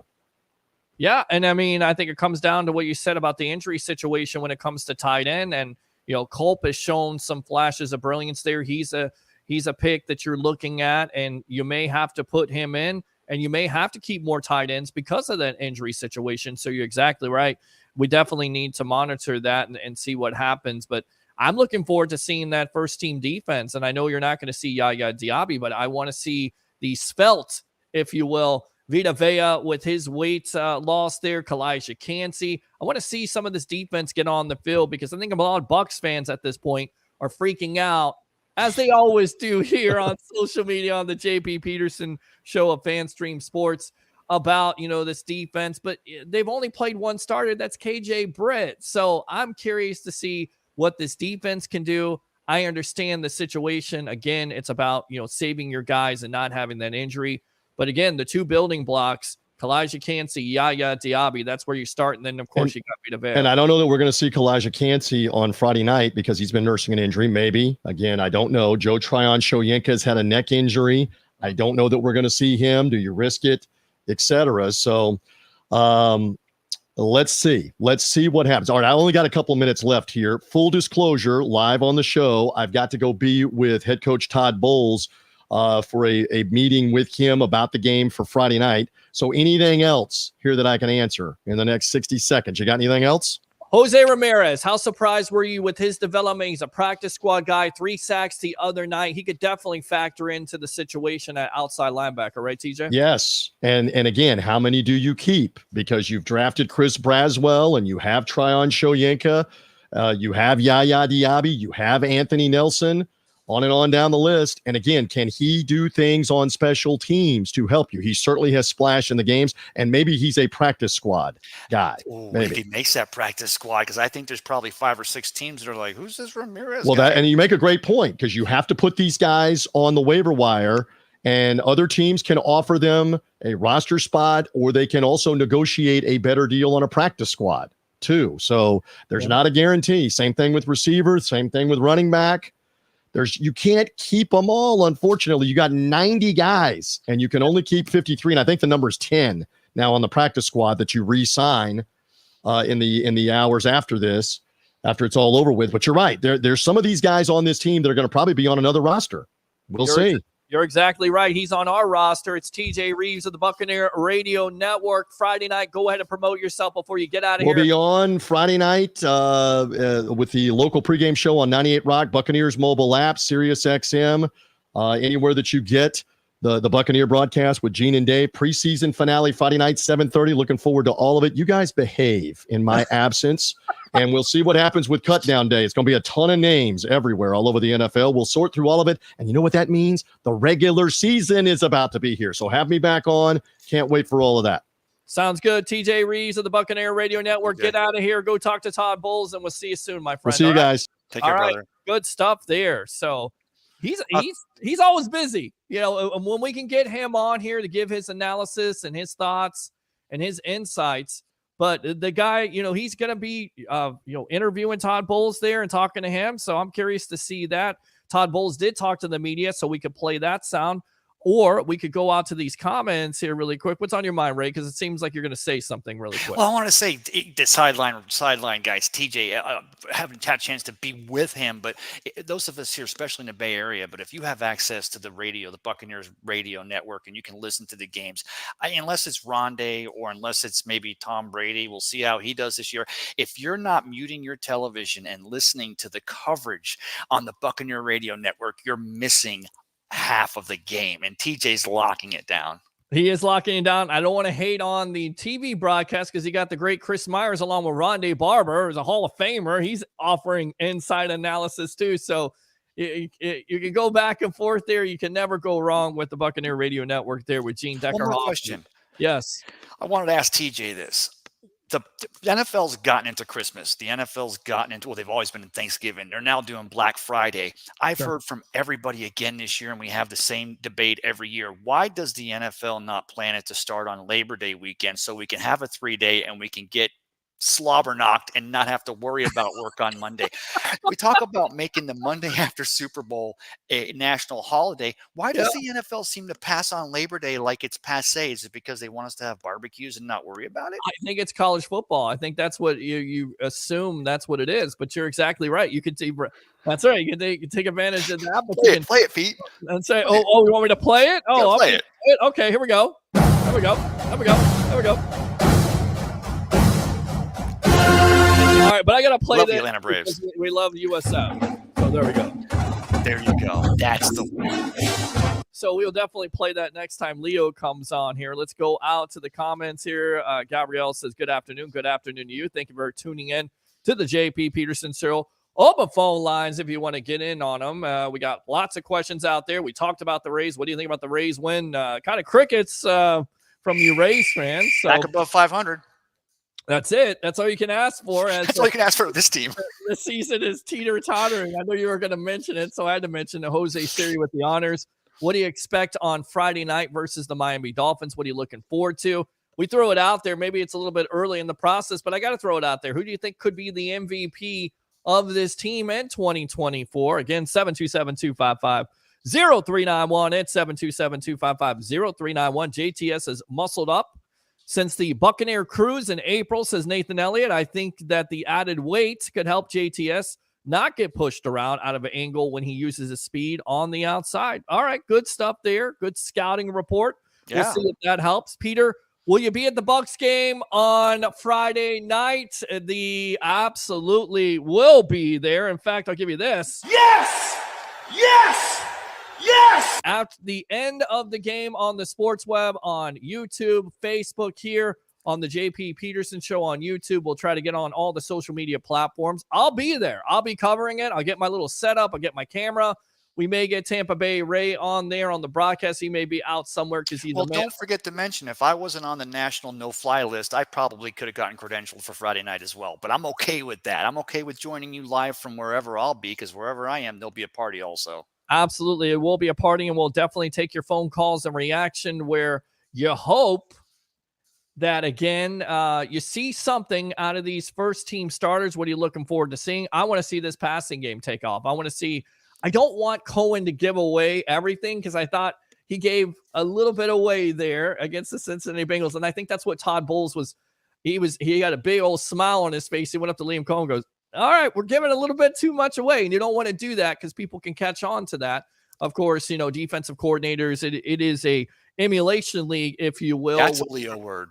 It's a Leo word here. I'm trying to become a wordsmith here, like Leo Haggerty, and of course JP Peterson, who is over there in Dublin. We hope to have him join us, but he wasn't able to do that right now. So we'll see what happens here in the next couple of days. But yeah, you're exactly right. You catch up on that as a defensive coordinator. Defensive coordinators can catch up on those tendencies and see what will happen. So yes, we will be there on Friday night with the Sports Web in collaboration with the JP Peterson Show, taking your phone calls, all the reaction. I want you to blow the phone lines up live on that Bucs sideline. Can I read this one? Yes, go ahead. Because Nathan's a dog. Had some great comments today. Thank you, Tampa Bay Ray, for that coverage explanation. Something tells me, and I've been watching Nathan's comments the entire show, he didn't need me to do that philosophy coverage, but I wanted to explain. And you're right, though, Nathan. You hate when the Bucs give up those long plays, but those are the ones where they're able to correctly read and stop that pressure. Because remember, they got 53 guys getting paid on their sideline too. So, that's the chess match within the game. Yeah, that is the chess match between the game. You're exactly right about that. And it'll be interesting because, this joint practice right now, you can see that Miami could be a top upper echelon team when it comes to offense. They're a little bit finesse in my book. I think there's still questions about that offensive line and keeping Tua upright. But he's a guy that they've invested in at this point as their franchise quarterback. And of course, you've got the likes of Tyreek Hill. We know all about him. And Jalen Waddle, so they have lots of weapons there. And Devin A-Chain, who's a running back who has all kinds of speed. I mean, they have got speed. They got a plethora of players with speed and finesse. Yes. I want to know if Tyreek's right here and whether he doesn't going to play Friday. First of all, Mike McDaniel's got the strongest shoe game in the league. I want to know if anyone from Pewter Report or anyone else out there is going to ask Tyreek, go back and ask him about putting Baker Mayfield at number 5 on his top 5 quarterbacks in the league. Because I think after this season, that argument could be made that Baker 100% believes that he belongs up in that top 5, at least top 10. And I think a lot of the national media, they laughed outright at that thought. And it's like, don't be cracking on our dog. Who's your dog? I love Tyreek for that. I tell you what, let's take a quick break here because we definitely want to pay our sponsors on the JP Peterson Show. And when we come back, we'll talk more Bucs. We'll take your phone calls out there. Again, 727-255-0391. It's 727-255-0391 on the JP Peterson Show. I'm Peter Blake along with Tampa Bay Ray Kennedy. We'll be back. JP here for the Jeeves Law Group and my man Scott Jeeves. If you're going to hire an attorney, do you want some guy looking for a quick settlement and a quick buck, or do you want an attorney with some chops? Scott is a board-certified civil trial lawyer and a certified circuit court mediator. Been practicing in the Tampa Bay area for over 30 years. He is a peer-reviewed AV preeminent rated civil trial lawyer. They just don't hand out those classifications. He's been the lead class action counsel on many complex consumer protection cases and has handled hundreds of serious personal injury cases. He's dedicated his career to protecting injured victims and is committed to vigorously representing you. We're local, we're trusted, and we get results. Personal injury and personal attention. Call for a free case evaluation. That's 888-9-JEEVES. That's 888-9-JEEVES. The Jeeves Law Group. Getting old is inevitable, but feeling and looking old is avoidable. If you're feeling run down, your workout sucks, or your sexual libido is not what it used to be, check out Bay Area Modern Medical Center. That happened to me a few years ago, and I found out I had the testosterone level of a second-grade girl. That's not good. Our food, environment, and stress can cause your T levels to drop. Bay Area Modern Medical Center can help, and they are different. They offer customized hormone replacement for both men and women. Christopher Lugo and his medical staff can help you restore your energy, your sex drive, and your feelings of well-being. It was a total game changer for me. I have way more energy, lost 30 pounds, and I'm performing better in all areas of my life. Nobody wants to talk about sexual health, but it's key to a balanced life. We offer discreet treatments with real-world results. So if you're suffering from a lack of interest in sex, ED, or lack of sexual stamina, Dr. Lugo and his staff can help. Take your health care to the next level at Bay Area Modern Medical Center, 844-977-3477 or BAMMC.com.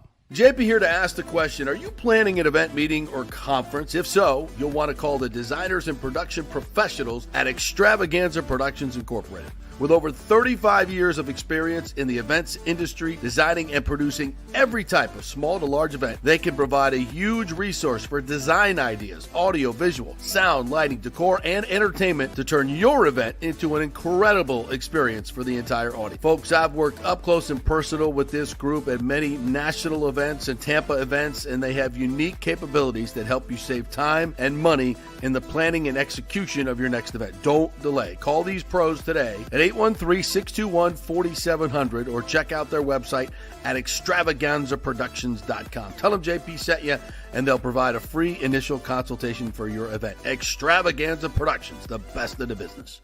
Take your business or nonprofit to the next level with the power of video. Red House Streaming offers complete field production services. Our experience and expertise has you covered every step of the way wherever you want to go. From initial concept to final delivery, we'll handle it all and bring your vision to life. As your all-in-one production partner, we offer comprehensive marketing packages that not only showcase your brand, but amplify your reach. Contact Red House Streaming today. Hey, if you love golf and the new Top Tracer virtual golf experiences that have taken the golf world by storm, well, you're going to love the new Top Tracer range at Rogers Park in Tampa. It combines the fun of competing virtually on the world's greatest courses like Pebble Beach or St. Andrews with an outdoor range experience to track your ball, not just hitting it to that net. I love it. They have great brand new spacious covered bays, huge fans blowing down. It's very enjoyable even when it's hot. So grab your golf buddies. Great price, $25 an hour up to $45 at peak times. Balls are included, and you can also play the new short course for just $9. It's all at rogersparkgolf.net. To reserve a bay, go to rogersparkgolf.net. I'll see you there. Let's go. Right now, back to the show on FanStream Sports. All right, welcome back to the JP Peterson Show on a happy Hump Day edition. I'm Peter Blake, along with Tampa Bay Ray Kennedy, wrapping this puppy up here. Great time. Thanks a lot to all the guests. Leo Haggerty, of course, TJ Reeves. Can I do a quick shout out, my boy? Sure, go ahead. I want to thank my guy here, Richard Rock. He's a great friend of mine going back. He played defensive end for the Seminole Warhawks. Nobody's perfect, but he's going to be on tonight. He's going to be on. It's a podcast. He's going to be on with Richmond Webb, Miami superstar, two-time All-Pro, two-time second team, 10-year player, 7-time Pro Bowler. The name of the podcast is called Dolphin Addicts, and he's going to be on. He's a huge Dolphins fan. Nobody's perfect, but I had to shout out my guy for letting me go live here from the Recreation Center. Hey, thanks a lot to Richard there. Appreciate it, man. Thanks a lot for letting us have some time here with the best of the Bay, Mr. Tampa Bay Ray Kennedy. Let's go ahead and read the rest of these comments, and then we will wrap it up. I had a hard time saying that Sean Tucker's arrived or his emergence. I need to see him be able to pick up blocks and protect Baker. Any other quarterback on pass plays, that's absolutely good comment by Nathan, bringing it as always. TJ got time to stop by Duffy's on Del Mabry prior to your arrival to Raymond James Stadium. We will be there before the game. I don't know if he's going to do that. I don't know if I'm going to be able to do that. Appreciate the invite. Who knows? Maybe we'll get out there sometime, Nathan. Thank you very much. Come on, football. It's also about the D. Know what is coming. Everybody knows what is coming. Try to stop us. Megan says, good morning. Good morning to you. Thanks a lot for tuning in to the JP Peterson Show. Always love when women tune in to this show. That's always great. And also the Sports Web. And come on, football is about D. What is okay? So I read that comment. I read it again.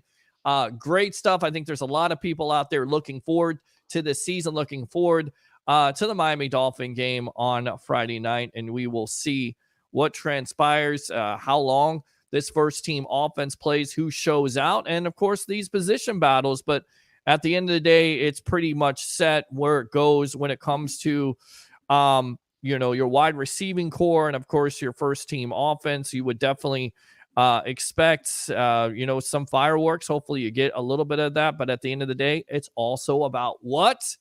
Staying healthy. If you're the Tampa Bay Buccaneers, knock on wood, have no specific major injuries on both sides of the ball. Tampa Bay, Ray Kennedy, thanks a lot for your time. We will go ahead and wrap it up right there. We will see you tomorrow here on the JP Peterson Show from 10 a.m. to 12 noon as JP is out there in Dublin getting you ready for FSU versus Georgia Tech. Guys, thanks a lot for your time, and we'll see you soon here on the JP Peterson Show. And make sure, I'll put it out there, to tune in to the Evolution on Sports Talk Television at 9 o'clock tonight on Facebook, YouTube. Friend me on Facebook at Peter H. Blake. And as always, guys, have a great day here on this show and on other shows here because, as always, it's all about this. Go Bucks.